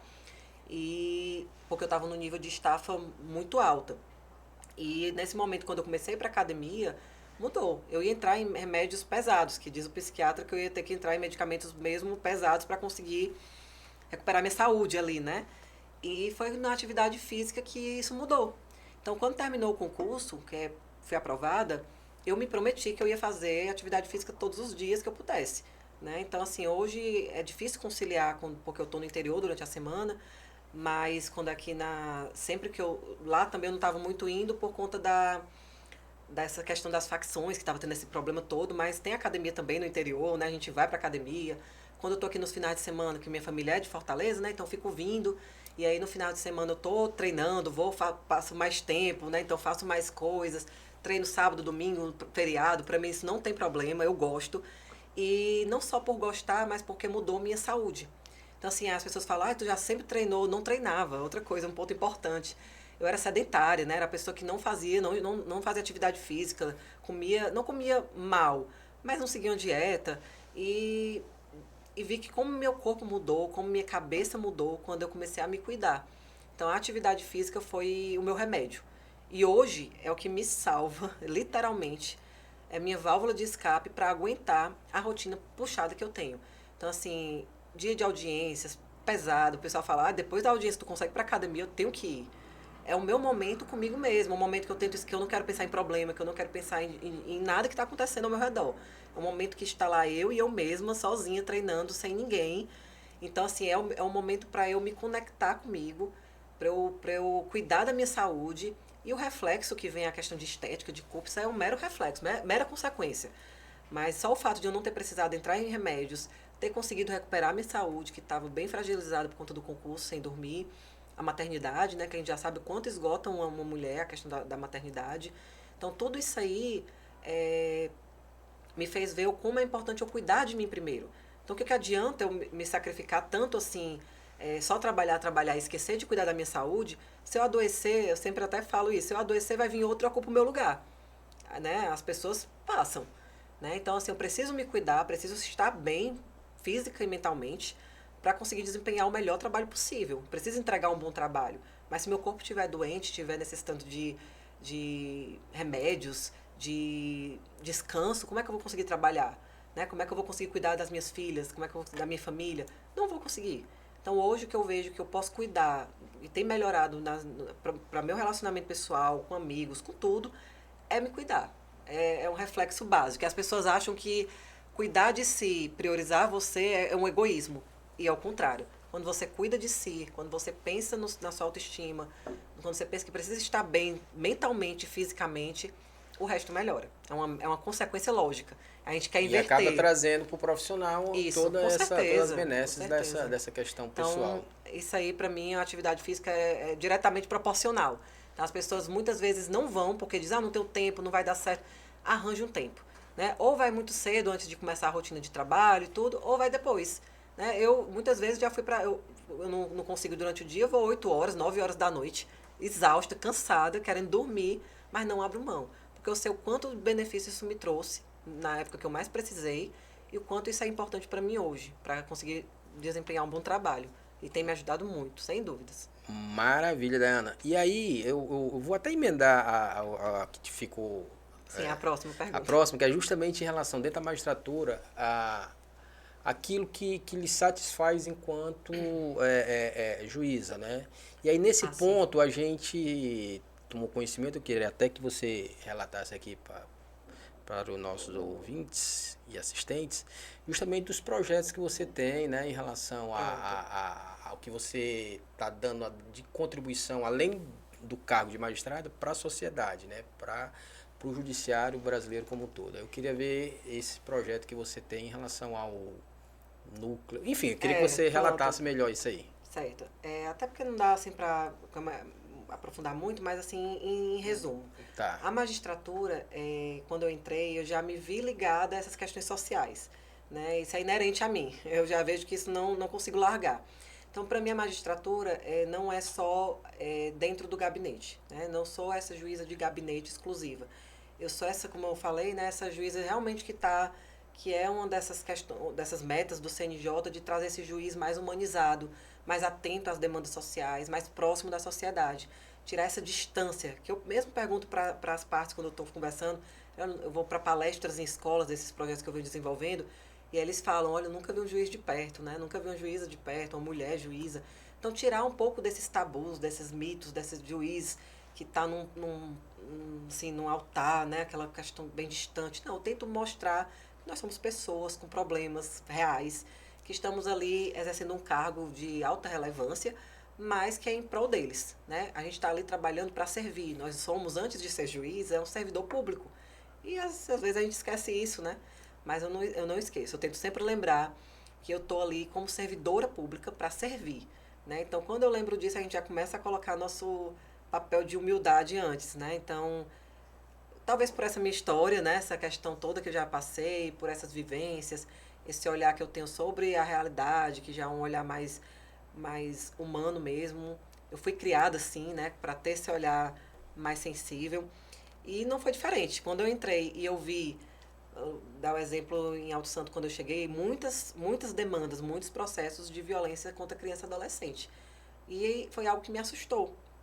Né? A gente que tem filhos, principalmente, né? Que se ali eu via como uma bomba relógio. Então, assim, eu preciso fazer alguma coisa para mudar essa realidade. E o que é que eu posso fazer enquanto magistrada? Então, aí vem o meu papel. E eu sabia que, enquanto juíza, eu poderia fazer mais do que se eu não fosse juíza. Com certeza. Então, para mim, a magistratura, o cargo de juiz tem um peso que eu posso aproveitar esse cargo para fazer algo de bom, algo relevante, algo que eu possa mudar vidas das pessoas. A gente acha que a gente quer transformar o mundo, quer transformar aquela coisa, mas se você muda a realidade de uma família, a realidade de uma sociedade, de uma comunidade, você está modificando, transformando, às vezes, aquela pessoa de jogar sua vida fora, que muitas vezes acontece nessas situações de violência sexual. Nós presenciamos casos de vítimas que são ouvidas ali anos e anos nos processos, que chega na audiência, que a gente já ouviu isso, que se falar mais uma vez sobre essa situação, essa dor que ela passou, aquele trauma, ela vai se suicidar. Ou seja, tirar a sua própria vida porque não aguenta mais falar sobre isso. Então, imagina o peso nós escutando isso. A gente é responsável. E isso é aquilo que a gente chama de violência institucional. Porque, o que é que nós estamos fazendo enquanto instituição para poder proteger as pessoas que a gente deve proteger? Eu, enquanto juíza de infância, o que eu estou fazendo para proteger essas crianças e adolescentes? Nada, né? Só julgando, só determinando que vai para um acolhimento, vai para um abrigo, vai para isso, vai para cá. E a vida dessas pessoas? O que elas vão fazer por trás disso? O que eu posso fazer para ajudar? Então, se uma criança, um adolescente, como a gente, né, tem os casos que assim, um pior que o outro, então, mas a gente vê adolescente que foi abusada pelo próprio pai, padrasto, tio, engravida. Imagina a vida dessa criança. É uma criança, né? Uma menina de 12 anos. O que a gente vai fazer? Né? Então, o que a gente pode dar o suporte? O suporte psicológico, mas e ela vai para onde? Essa mãe que permitiu isso, ela tem condições de cuidar dessa criança, dessa menina? Né? Então, tudo isso aí eu tenho que ficar pensando. Não é só jogar num acolhimento, deixar tirar essa responsabilidade ou jogar para o Ministério Público. Não, eu não me vejo dessa forma. Eu me vejo fazendo algo para que aquela menina, aquela adolescente, possa cuidar do seu filho, independente da idade que ela, né, ela quer ter o filho, mas como é que ela vai conseguir? Será que ela tem uma família extensa para amparar? Será que essa mãe não vai continuar abusando se ela voltar para casa? Então, são fatores que estão ali aos redores que a gente muitas vezes não enxerga. E eu busco enxergar isso, eu busco procurar uma solução para isso. Então, eu tenho feito um trabalho assim, incansável junto do município para que a gente consiga proteger essas vítimas. Às vezes a gente não consegue proteger antes do fato acontecer, né, que era a prevenção mesmo. Mas depois que acontece, a gente precisa tomar atitudes, né, mais drásticas, mais sérias, políticas institucionais, projetos, para amparar aquela vítima, para ela se sentir segura e protegida. E aí veio esses projetos que eu fui desenvolvendo, porque o que eu pensei? Acontece que esses processos estão parados lá há anos e nada era feito. E essas vítimas eram ouvidas diversas vezes no processo. Né? Vítimas, crianças, que quando o processo vai chegar na fase de instrução, que é quando tem o contraditório e ampla defesa, como determina a lei, já se passaram 5, 10 anos, ou então aquela vítima nem quer falar mais sobre isso, ou muitas vezes era uma criança e esqueceu os pais, que eu já tive situação assim, não aconteceu nada não. E aquela criança, por ser muito pequena, vai colocando na cabeça que não aconteceu nada e fica muitas vezes continuando passando por essa situação de abuso dentro do lar. Porque a gente sabe que o maior número de abusos acontece dentro da própria família, né? Com tios, com pais, padrastos, primos, irmãos. Então, essas pessoas são as pessoas que a gente mais confia e são as pessoas que mais abusam desse direito. Então, a gente precisa atuar o mais rápido possível. E foi nesse momento, né, nessa situação que eu fui vendo esses problemas, como é que eu posso melhorar. E aí eu realizei um fluxo, né, para poder, estudei bem a lei, né, fui aprofundar muito essa questão do depoimento especial, a escuta especializada, qual era a diferença, fui aprofundar bem o tema, e aí desenvolvi um fluxo que eu utilizei o Alto Santo como um protótipo, antes de virar um projeto, um termo de cooperação, que hoje já funciona no Ceará, e criei esse fluxo lá em Alto Santo. Então vamos fazer o seguinte, quando a vítima sofreu uma violência, né, a gente fez reuniões com o delegado, o Ministério Público, tudo acertadinho. Então o delegado, o Ministério Público já representava para ouvir essa vítima como depoimento especial, que é a prova válida, né, que a gente chama o Ministério Público, chama advogado, defensoria, e a vítima é ouvida por um entrevistador forense, que é uma pessoa capacitada para ouvir essa vítima. E ao invés de acontecer isso lá na fase do instrução, após a denúncia, a gente já puxa como prova antecipada para ser ouvida logo assim que acontecem os fatos, ainda na fase de inquérito. E a lei prevê exatamente isso, que é a produção antecipada de prova. E não era utilizado, né, assim, como um fluxo organizado dentro do Estado. E nem no país, no Brasil também não existe um fluxo sobre isso, né, nem grupos de trabalho, como a gente tinha conversado. A lei é de 2017, essa lei que trata do depoimento especial, e a resolução do CNJ é de 2019, que é a 299. E não foi, depois disso parou. Né? Então a gente tem um foco muito na violência doméstica, na violência de gênero, que é fundamental.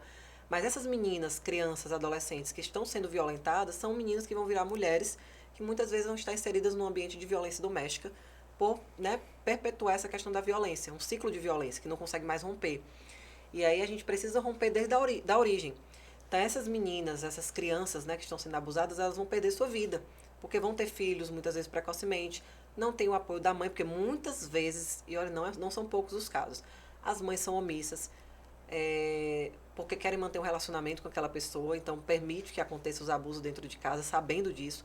Então hoje já existe também uma política do Ministério Público, está denunciando também essas mães, né, que abusam das filhas, que permitem, são coniventes, né, com essa situação. Então a gente está mais enfático nisso também. Mas assim, falando bem do projeto, né? Então a gente, nesse projeto, nesse fluxo que eu fui desenvolvendo, começou a funcionar. Eu vi que quando o delegado, né, o Ministério Público representava diretamente para ouvir essa vítima, a gente já ouvia logo próximo aos fatos.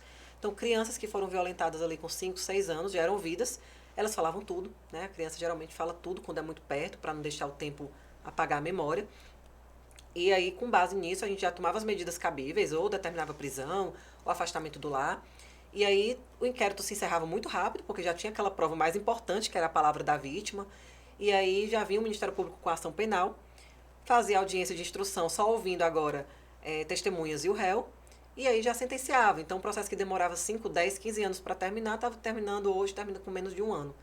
Né? Então, a gente consegue otimizar o processo, escuta a vítima uma única vez, que acontecia antes de a vítima ser ouvida desde a escuta especializada, que é prevista em lei, que é aquela escuta livre, que é aquele primeiro contato para saber do que houve.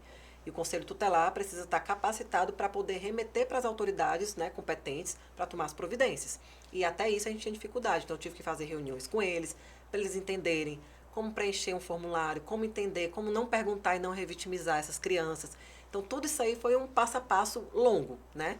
E aí essas vítimas começaram a ser ouvidas em breve tempo, logo próximo aos fatos, e a gente conseguia solucionar esse problema e ela não era mais ouvida. Como já era ouvida uma única vez como prova, né, em juízo, com contraditório ampla defesa, essa prova ficava gravada lá e não precisava mais chamar essa vítima. Então a vítima sendo ouvida uma única vez, esse processo para ela já era um peso que ela tinha que enfrentar por anos, sempre sendo chamada, seja na delegacia que não tem estrutura para ouvir essa vítima, né, porque é um ambiente ainda muito masculino e não temos salas próprias, nem pessoas capacitadas para ouvir essa vítima dentro da delegacia. E aí a gente fez esse trabalho também, né? Os delegados também se comprometeram aqui no Estado, porque foi um termo de cooperação que a gente assinou depois, que eu vou explicar. E aí todos se comprometeram a realmente se unir nesse propósito de ouvir essa vítima uma única vez, né? E nada melhor do que com prova antecipada para que a gente consiga ouvir essa vítima o mais rápido possível. E aí essa ideia surgiu, o fluxo começou a funcionar em Alto Santo, e aí eu tinha sido convidada pelo desembargador Everardo para participar do Núcleo de Cooperação Judiciária. E aí eu sempre aproveito as oportunidades, né? Desde sempre. E aí ele foi uma pessoa que assim, me deu todo o apoio. Levei esse projeto, essa ideia, e aí ele disse, vamos colocar para frente.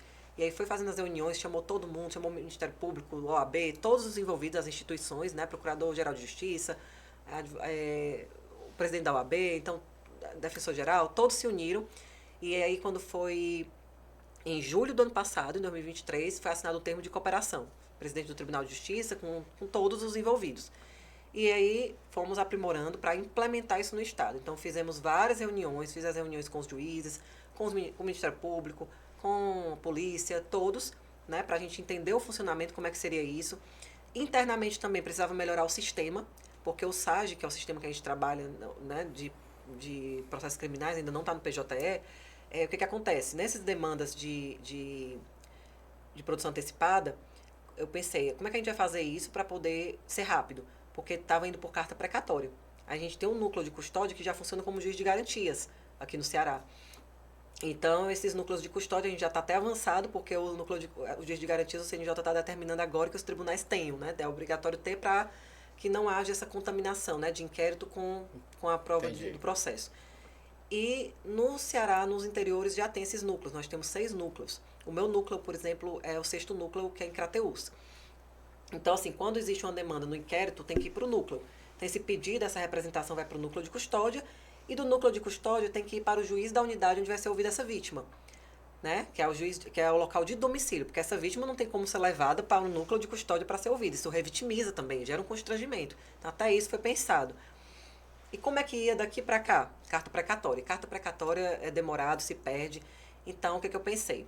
Dentro do sistema do CNJ, da tabela de TPU, né, que chamam dos processos, tenta a possibilidade da movimentação por cooperação judiciária. E a cooperação judiciária, que é tão pouco utilizada, já vem desde o CPC de 2015. Né?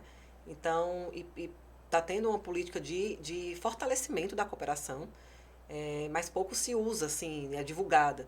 Então, o que eu fiz? Vamos pegar essa cooperação judiciária, trazer para dentro do sistema, e aí eu tive apoio do tribunal, e o Olegário, que é dentro da tecnologia de informática, né, da TI do TJ, ele fez toda a questão de internalizar isso da movimentação dentro do SAGE.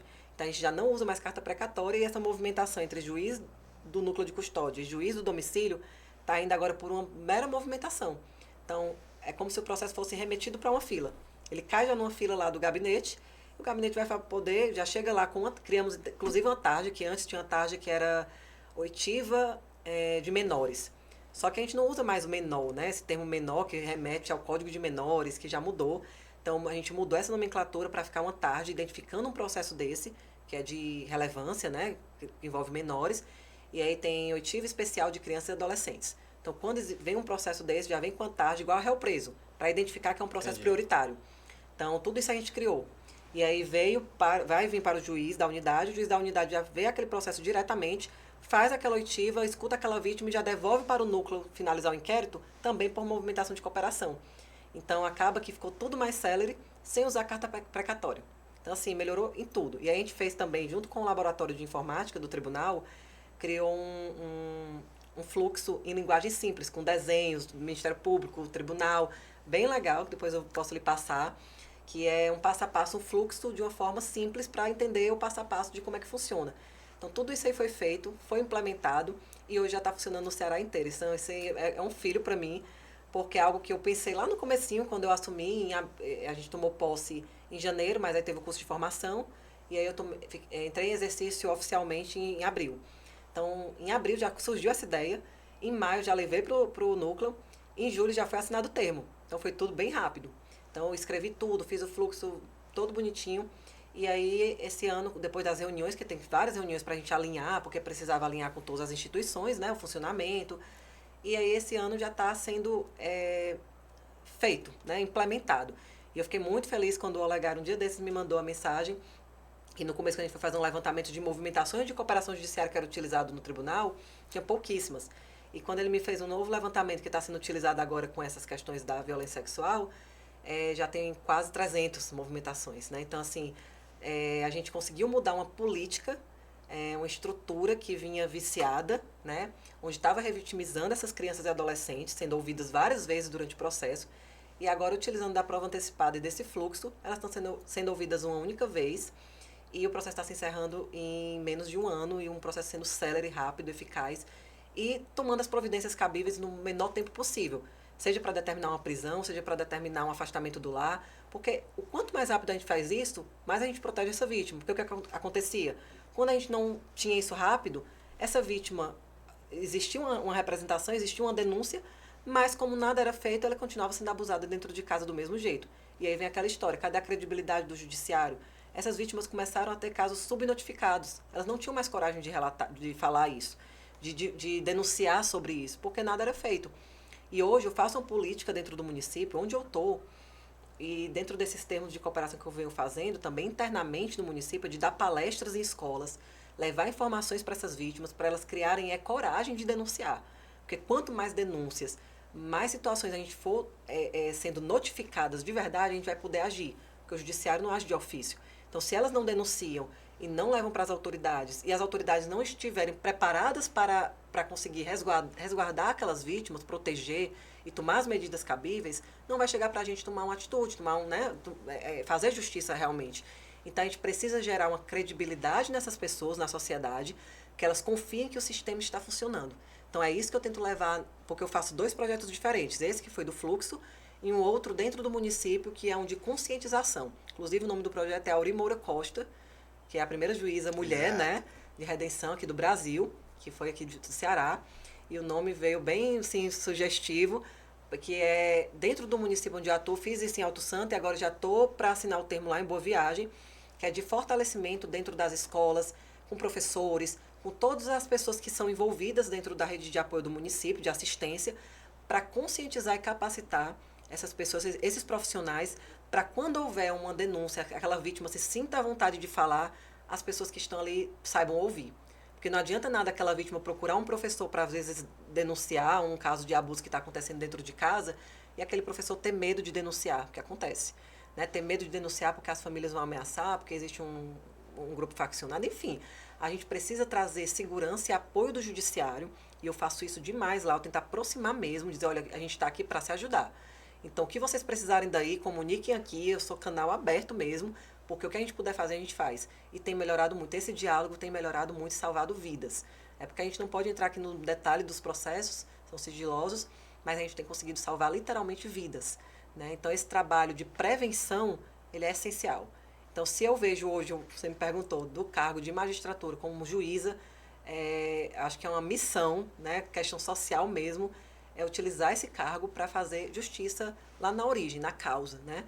E mostrar para essas pessoas que não acreditam no judiciário, que muitas vezes dizem, não, mas não vai dar em nada, que elas voltem a acreditar.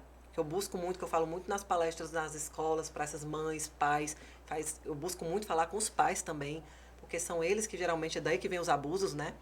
E aí eu tento mostrar para eles, aqui a gente está precisando gerar um grau de confiança. Né? A sociedade precisa voltar a confiar na justiça, no judiciário. Enquanto eu posso fazer isso, e aí eu vejo as coisas funcionarem. Quando eu vejo que eles começam a voltar, a dar credibilidade, olha, o processo está andando rápido, está tendo resposta, está tendo sentença, tá girando, eles começam a voltar a dar credibilidade no sistema de justiça. Eu hoje me vejo, o meu maior objetivo dentro do judiciário, como juíza, é voltar essas pessoas a acreditarem na justiça. Porque as pessoas realmente estavam muito incrédulas. Elas realmente se afastaram, né? Então eu quero trazer de volta. Dizer, olha, aqui a gente está para poder trabalhar para vocês mesmo, né? Então, literalmente. E o que eu tenho feito de projetos, desenvolvendo tanto em âmbito estadual como interno, onde eu atuo como juíza, é no sentido de unir forças de todos. Então, assim, eu não meço esforços para chamar todos junto comigo, das instituições envolvidas nessa causa, para que a gente possa trabalhar e realmente proteger, né? Conforme diz a Constituição, né? Proteger e garantir essas vítimas, e uma das mais vulneráveis que eu vejo hoje, né, que são crianças e adolescentes. Maravilha, maravilha, Daiane. Daiane, e aí, nesse teu projeto, é isso que eu indago, existe a replicação disso em outros tribunais do país? Você tem notícia em relação a isso, ou atualmente a gente está mais no âmbito aqui do estado do Ceará? Se o próprio Conselho Nacional de Justiça já teve alguma iniciativa de conversar sobre replicar essa prática aqui, que está dando certo, que está tendo resultado em outros tribunais? Pronto, é muito recente, né? Então, assim, esse fluxo foi criado, eu andei pesquisando em outros tribunais, eu vi que cada tribunal tem uma forma de trabalho diferente, até porque a realidade de cada tribunal e de cada estado é diferente, né? Tem estados mais desenvolvidos, menos desenvolvidos, mas no geral que não é um fluxo específico, né? E até porque nem todos os estados, a maioria, na verdade, não tem ainda instituído o juiz de garantias, algo que nós aqui no Ceará já temos, né? Só não temos em Fortaleza. Foi criado para o interior, mas em Fortaleza não há ainda um núcleo de custódia que funcione separado, né? Por exemplo, aqui tem a vara que funciona tanto a fase de inquéritos quanto de instrução. Mas é algo que já está sendo trabalhado pelo presidente, né, para poder instalar um núcleo de custódia também em Fortaleza, assim como funciona no interior. Mas nós já temos essa cultura já do juiz de garantias, já funciona. Na maioria dos tribunais ainda não tem. O CNJ determinou que tenha 12 meses, né, foi agora, no começo do ano, acho que é a resolução 562, se eu não me engano, que é dando esse prazo para os tribunais se adequarem. Esse fluxo já foi criado pensando nos juízes de garantias. Mas, assim, pelo que eu falei com diversos colegas, né, de outros estados, participo das reuniões quando tem anualmente no CNJ de juízes de cooperação, andei perguntando e sabendo se tinha algum grupo de trabalho específico no CNJ e pelo que eu entendi, não tem. Né? Tem sobre outras matérias, violência doméstica, teve um agora que é uma resolução sobre depoimento especial em alienação parental, um protocolo, mas especificamente sobre produção antecipada de provas em situações de violência sexual contra criança e adolescente ainda não tem. E eu vejo que é algo urgente, que precisamos fazer e replicar esse fluxo, né, que é uma das minhas maiores vontades. Replicar para que a gente consiga institucionalizar de uma forma que humanize, né?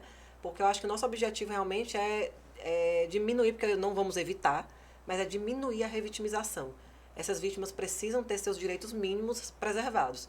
Então, quando a gente chama essas vítimas para estarem sendo ouvidas várias vezes, nós estamos trazendo traumas à tona toda hora, né? Porque elas vão precisar falar novamente sobre uma situação vivenciada de abuso, né? Então, isso é um trauma e nós, enquanto instituição, estamos perpetuando a violência institucional, à medida que a gente se omite.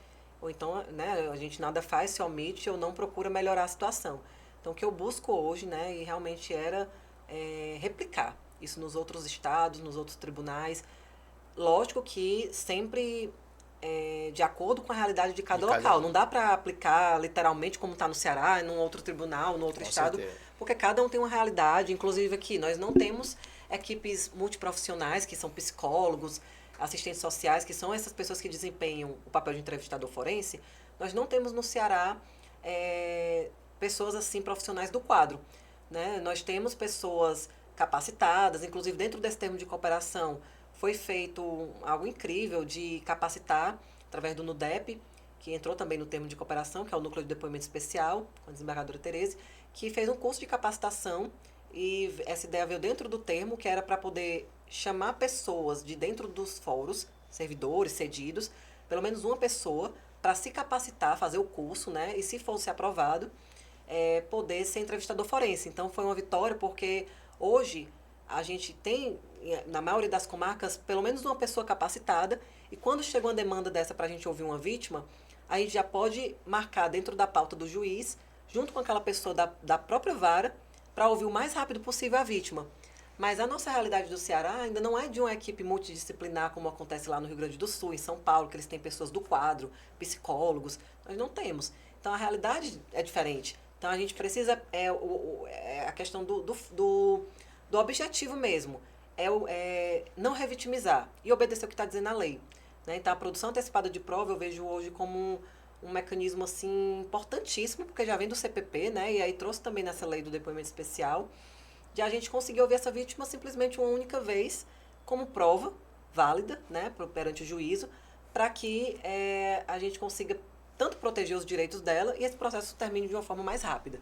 Então, assim, o objetivo mesmo, como eu vejo que não existe algo padronizado no Brasil como um todo, não vejo falando sobre isso, né, me aprofundei, tentei ver, perguntei para os colegas, mas realmente cada um tem feito de uma forma, né? Tem situações que o delegado escuta, mesmo sem estrutura, tem outros que não escutam, então está indo muito de cada um. E eu vejo que é uma oportunidade o CNJ regulamentar um pouco sobre isso, né? Porque eu acho que quando vem do CNJ para os tribunais, existindo um grupo de trabalho sobre esse tema, principalmente nos casos que a gente consegue acompanhando e tendo esse olhar mais atento, basta você abrir as redes sociais. Todos os dias é pelo menos 3, 5 casos de violência sexual contra criança e adolescente. Né? A gente, no Ceará aqui, é direto. Todos os municípios, todos os lugares, todo dia uma notícia de criança sendo abusada, de violência sexual contra uma criança de 5 anos, 6 anos, meses, né? Teve um caso agora recente. Então, assim, isso acontecendo dentro do próprio lar.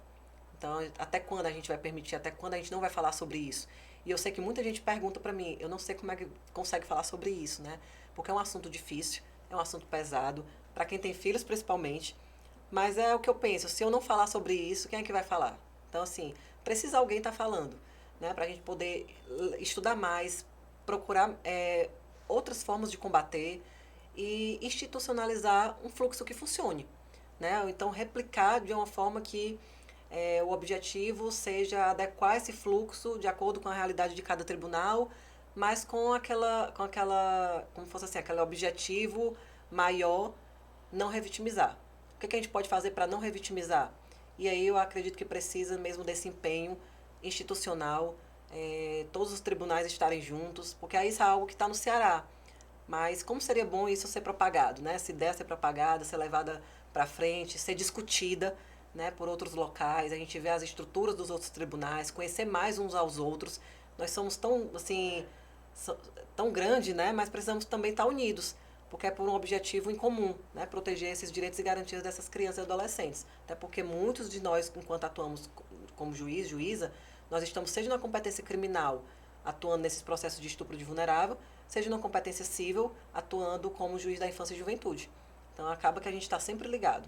Então a gente precisa combater isso na raiz, combater na causa. E eu fico muito feliz hoje, pelo menos, vendo isso funcionar no Ceará, né, que é o estado onde eu queria ser juíza, né, porque eu sou cearense, queria ser juíza no Ceará, e eu estou conseguindo realizar um sonho de ver uma política pública, digamos assim, né, modificando vidas e conseguindo ter efetividade, porque não está só no papel. O que eu mais me preocupava, eu não quero esse fluxo só no papel. Falava muito para o desembargador, eu preciso ver isso Quer ver ele funcionar. rodando na Isso. prática do dia a dia. Enquanto eu não vi isso funcionar, eu não estava dormindo. Eu disse, eu preciso ver funcionar. Porque tem gente que se conforma só no papel, né? Eu fiz, tá aqui meu projeto. Mas isso para mim não significava nada. Enquanto eu não vi isso funcionando, isso sendo praticado, as pessoas usando, isso valendo, e eu recebo relatos de colegas toda hora, elogiando a prática. Inclusive foi admitido no Prêmio Inovário, lá no CNJ. Eu enviei, né? Foi um dos admitidos. Então, assim, eu já fico muito feliz de estar falando sobre isso e de, quem sabe, aí no futuro, né, isso poder ser mais divulgado, a gente poder falar sobre esse tema, poder estudar sobre isso mais aprofundado e procurar mecanismos outros também para ir combatendo a causa, prevenção mesmo, né? Porque a gente está vivendo uma realidade muito cruel de muitas violências contra criança e adolescente. Rapaz, assunto aqui, vai assuntos render. bem importantes, de muito interesse da sociedade. Tenho certeza que esse seu projeto aí certamente vai dar o que falar dentro do judiciário brasileiro. O CNJ, espero que esteja atento, né, para isso que está acontecendo aqui no estado do Ceará, e tenho certeza que em breve deve estar sendo replicado em outros locais. E parabéns, viu? Parabéns pela iniciativa. Com certeza a sociedade como um todo vai ganhar muito com esse fluxo, com esse tipo de abordagem em relação a um tema bem sensível, né? Bem sensível, bem complicado, que é a questão da violência doméstica e principalmente contra criança e adolescente aí. Tá bom? Parabéns de verdade. Eu que agradeço mais uma vez e é isso, né? Eu acho que é importante a gente estar falando sobre esses temas, as pessoas ouvirem mais sobre isso e também ver o judiciário com outro olhar. Até para quem está estudando aí para concurso público, né? Deve ter muitos aqui dos seus ouvintes que estudam para concurso. Então, ter esse olhar, acho que a gente precisa, onde estiver, seja no cargo que foi escolhido, seja como juiz, seja como Ministério Público, qualquer órgão, instituição, né, que você queira entrar, advogado, defensor público, qualquer um, acho que independe. Eu acho que quando a gente quer fazer algo, né, de bom, que possa modificar vidas e realidades, a gente consegue com muito trabalho, né? Porque a gente também leva muitos nãos, que a gente não fala muito essa parte, mas a gente recebe muitos nãos, acho que não vai dar certo, você vai querer mudar tudo, quer quebrar as Só que esses nãos pra você aí já eu não me importa importo mais, muito, né? não. Lá de trás a gente Não, já e as viu que pessoas que me você conhecem, passou por cima de todos eles. e as pessoas que me conhecem, assim, que vê quando eu trabalho, esses nãos pra mim, acho assim que não me influenciam muito, não. Dá uma motivação a mais, né? Porque assim, eu sempre trabalhei, eu sempre brinco assim, o não eu já tenho. Então eu tenho que mudar Vamos o não atrás pro do sim, sim. né? É o meu objetivo. Então eu sou bem insistente. Então quando eu vejo isso aqui tem que funcionar, isso vai ter que funcionar. Então assim, eu só paro mesmo quando eu vejo funcionando. E eu acho que qualquer cargo que a gente ocupe, qualquer situação onde a gente estiver, né? E desde lá, quando eu era oficial de justiça, eu sabia que de alguma forma eu poderia modificar, por menor que fosse, a realidade de alguém. E é isso que eu vejo hoje também no cargo que eu estou ocupando, né? Enquanto eu puder, eu até falo muito isso, enquanto eu puder e tiver forças, eu vou estar realmente atuando como uma juíza que busca mudar realidades, né? Busca através do processo, seja através de formas preventivas, projetos, mas tudo ligado à justiça, que muda essa realidade de alguma forma e que as pessoas voltem a acreditar na justiça de alguma forma também, que é o meu maior objetivo, que eu vejo que, como eu disse naquele momento, as pessoas perderam um pouco a credibilidade no judiciário. E é uma pena. E eu quero trazer de volta as pessoas para perto do judiciário, que elas acreditem e vejam que o judiciário não é um inimigo, né? Não é um local ruim. É ao contrário, é um local onde vai resolver os problemas dela. Né? Eu sempre falo, aqui é o melhor local para a senhora, onde vai resolver seus problemas. Então, assim, e elas se tranquilizam, tem gente que chega chorando na audiência, porque muitas vezes muitas vezes não, é o problema da pessoa ali, né? Então, se eu não ver com sensibilidade aquela dor, não tem como eu estar ali, né? Não teria sentido nenhum eu estar julgando, sentada ali naquela mesa, fazendo audiência. Então, eu estou ali porque eu preciso me colocar no lugar do outro. A audiência é para isso, para a gente entender o que as partes estão levando para o judiciário. Aquele conflito, a gente está ali para resolver. Eu sempre falo para eles, vocês chegaram aqui hoje e agora é o momento de resolver. Vocês só saem daqui quando resolver. E quem me conhece nas audiências, no meu trabalho, sabe que eu sou uma pessoa que gosta de resolver. Inclusive, eu faço muito acordo. Eu gosto de fazer acordo, conciliar. Porque eu vejo que às vezes a pessoa só faltou um diálogo, uma desavença, até questão de posses, de terrenos, que é um negócio bem mais complexo. Eu faço muito acordo. As pessoas às vezes só faltou conversar. Passa por aqui. Não, mas não dava para passar por aqui. Pois vamos resolver por aqui? E dá certo. Então, assim, esse olhar de você querer resolver os conflitos sem querer trazer mais um novo problema para as partes, faz toda a diferença também. Mais uma vez, obrigada, viu? Nada, Daiana, que é isso. Pelo contrário, aqui a gente assim, a gente teria assunto aqui para mais umas 3, 4 horas aqui de podcast. Já fica o convite aqui para um outro, para a gente tratar de outros temas que eu tenho certeza que são bem interessantes aí para o nosso público, tá bom? Já fica feito esse convite nosso.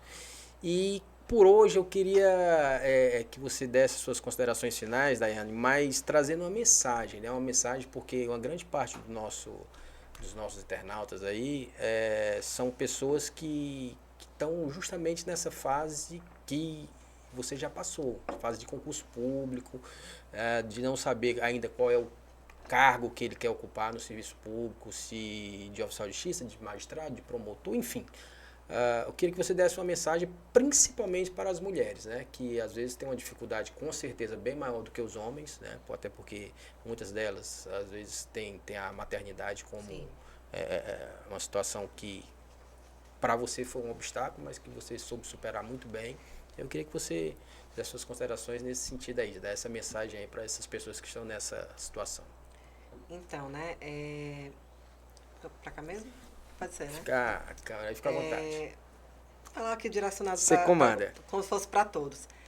Mas é isso, nós enquanto mulheres sofremos muito essa questão do preconceito, do machismo, né? Vivemos em uma sociedade ainda muito machista, estamos combatendo isso com muita luta, né? Eu participo de vários grupos aí de mulheres na justiça, dentro do tribunal tem vários grupos de fortalecimento das mulheres, com grupos de leitura, para fortalecer essas mulheres a se encorajarem, se empoderarem, para acreditarem que elas podem estar onde quiserem estar.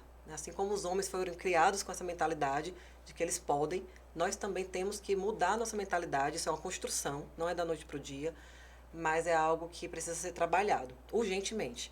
Né? Que nós temos as mesmas condições, né, de estar onde quisermos estar. Não nos diminuirmos na frente dos outros, não nos compararmos. A maternidade é algo muito difícil, sim, né? Ninguém pode esconder isso, nem mentir sobre isso, nem ser hipócrita dizer que não é fácil. É difícil, principalmente quando não se tem uma rede de apoio. Então, assim, é enfrentar e não desistir. Acredito que tudo tem seu tempo. Eu acho que eu sou um maior exemplo disso, porque eu muitas vezes me pegava dizendo que tinha invertido a ordem das coisas, ao invés de passar logo no concurso, tive filhos primeiro, né, filhas, e isso por um tempo me deixou muito mal, achando que eu não seria capaz. Mas a gente precisa entender nossa trajetória, né?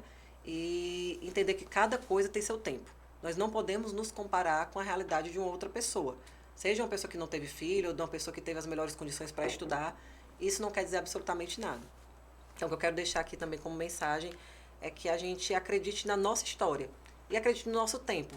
E se a gente quer muito uma coisa, quer passar no concurso, ou quer um trabalho X, ou quer conseguir um cargo, enfim, não é a maternidade que vai lhe tirar isso, não é uma outra pessoa que lhe criticou, que disse que não ia dar certo que vai lhe tirar isso. É você mesmo. Acho que é o nosso maior inimigo que se sabota toda hora é a nossa mente. Então, sempre gosto de... Tem um livro que eu gosto muito, que é O Poder do Subconsciente. Esse livro me ajudou muito. Tem até no YouTube um vídeo também que eu gravei de um podcast sobre esse livro. E é muito bom porque ele me ajudou a entender que cada pessoa, né? É individualizado.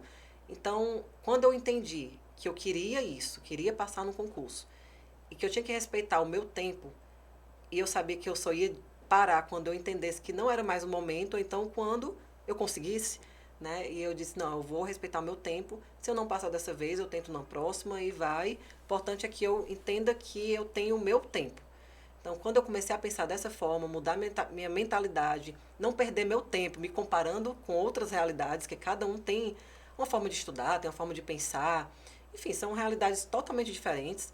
Quando eu entendi isso, mudou para mim. Foi a hora que virou minha chave mesmo e eu comecei a, inclusive, melhorar nos concursos, né? Comecei aí, nos momentos anteriores que eu reprovava, comecei a ser aprovada. Porque eu comecei a questão de mudar mesmo a mentalidade. A gente acha que é besteira, mas a mentalidade, a nossa mente muda muito. Muda muito a nossa realidade externa. O que a gente pensa reflete muito para fora. E às vezes as pessoas não dão credibilidade a isso. Por isso que eu gosto muito desse livro. E aí, quando eu mudei esse pensamento, entendi que eu era mãe, que eu tinha 2 filhas, e isso não ia me diminuir. Ao contrário, foi quando eu tive elas, que eu passei por essa situação, foi quando eu consegui mais forças para estudar. Né? Foi onde eu tive realmente mais forças, porque já tinha feito outros concursos atrás e não tinha filhos e não passei. Então, não foi o fato de eu ser mãe que ia me tirar do concurso. Talvez fosse eu mesma, né, dizendo que não ia conseguir por conta de ser mãe. Né? Lógico que talvez não seja no mesmo tempo que uma outra pessoa que não tem filhos. Mas essa pessoa que não tem filhos também não tem a mesma disciplina que você tem para estudar. Então, disciplina é o que me motiva, me leva a fazer tudo. Que eu até falo muito sobre isso, que disciplina é diferente de motivação. A gente não acorda motivado para estudar, a gente não acorda motivado para, hoje eu vou estudar feliz da vida. Não. A gente faz o que precisa ser feito. Muitas vezes você não vai para academia fazer uma atividade física porque você está feliz, quer fazer, vou treinar hoje. Não, tem dia que você está cansado, não quer ir, não tá motivado. Mas você faz por disciplina. Então, eu sempre fui muito mais disciplina, muito mais esforçada do que motivada. Né? Então, eu acho que a gente precisa esquecer mais os problemas, né? Entender que os problemas existem para cada um. Acho que cada um de nós enfrenta problemas diferentes. Até uma pessoa que você acha que não tem problema nenhum e se compara com essa pessoa pode ter problemas internos que você nem imagina. Né? Ela não confia em si mesmo, estuda horas e horas e não consegue absorver. Então, às vezes é uma pessoa que passa 8 horas do dia estudando, você estuda 2 e estudou melhor que ela. Então, eu comecei a ver que isso era verdade também. Né? Tenho várias pessoas que estudavam o dia todo e não passaram em concurso até hoje. Né? Às vezes pela metodologia de estudar. E eu estudava, com vários colegas que eu conheço também, estudava menos tempo, porque tinha trabalho, né? Passava o dia trabalhando, trabalha de 8 da manhã às 6 da noite, e chegava à noite para estudar. Eu tendo filhos também trabalhava, né? Então, o tempo que eu tinha que ser um tempo de qualidade. Então, para você ver como é diferente. Então, minha mensagem hoje é essa, não se compare. Não se compare e entenda que cada um tem o seu tempo, o seu momento, e só não desista daquilo que você quer. Porque independente de ser mulher, de ser homem, a gente está lutando por espaços. Então, se a gente desiste, né, a gente vai estar dando voz para outro lado. A gente precisa mostrar que a gente está chegando também fortalecidas e que a gente pode sim fazer o que quiser, né? O que desejar, independente de ser mãe, de ser casada, de ser solteira, de ter... Enfim, a gente pode ser e estar onde quiser. Inclusive, a gente precisa, nesse momento, às vezes, provar mais que os homens. A gente precisa provar que está aqui, que está fazendo, mas o nosso objetivo é que a gente não precise mais provar. Que a gente chegue e mostre que a gente está aqui por competência, né? E não precisando provar ou justificar por que está aqui. Então, minha mensagem é essa, que nós mulheres nos fortaleçamos, para a gente se unir de verdade, né? Para a gente conseguir alcançar o que dizem para a gente ser impossível. Então, esse impossível aí era sempre o que eu buscava chegar. Quando dizer, não, isso é impossível, pois é esse impossível que eu quero. Que até, acho que eu postei até hoje aqui vou até pegar aqui nas redes sociais, eu até repostei, que eu achei bem bacana, que é assim, tudo parece impossível até que seja feito, do Nelson Mandela. E é isso, acho que minha frase é essa, porque quando a gente acha que é impossível, a gente tem medo de fazer. Mas só é impossível porque ninguém fez ainda, né? Então, quando a gente faz, foi feito. E esse foi meu pensamento quando eu passei na UFC, que eu achava que era impossível. Foi meu pensamento quando eu passei para oficial de justiça, que eu voltei para o meu estado, né? Que eu queria muito e achava que não ia dar certo. E depois quando eu passei para juiz, né? Que eu achava impossível porque era mãe. E aí o impossível foi mostrado que era possível também, mesmo com toda a dificuldade. Então é isso. Obrigada. Pessoal, vocês viram, né, que hoje foi um podcast muito interessante, motivacional muito também. motivacional. Eu acho que principalmente para quem é concursando, a mulher. Concurso público. Ó, mãe. exemplo aqui, com certeza não vai faltar nesse conteúdo desse podcast aqui. Então, para vocês aí, por gentileza, divulguem esse conteúdo, divulguem esse podcast, curtem, compartilhem, mande para os amigos, tá bom? E eu tenho certeza que se essa mensagem da doutora Daiane Tavares chegar aí para o maior número de pessoas, com certeza vai mudar a realidade de muitos aí, tá bom? Muito obrigado a todos, obrigado, doutora. Obrigada. Até mais, pessoal. Um abraço.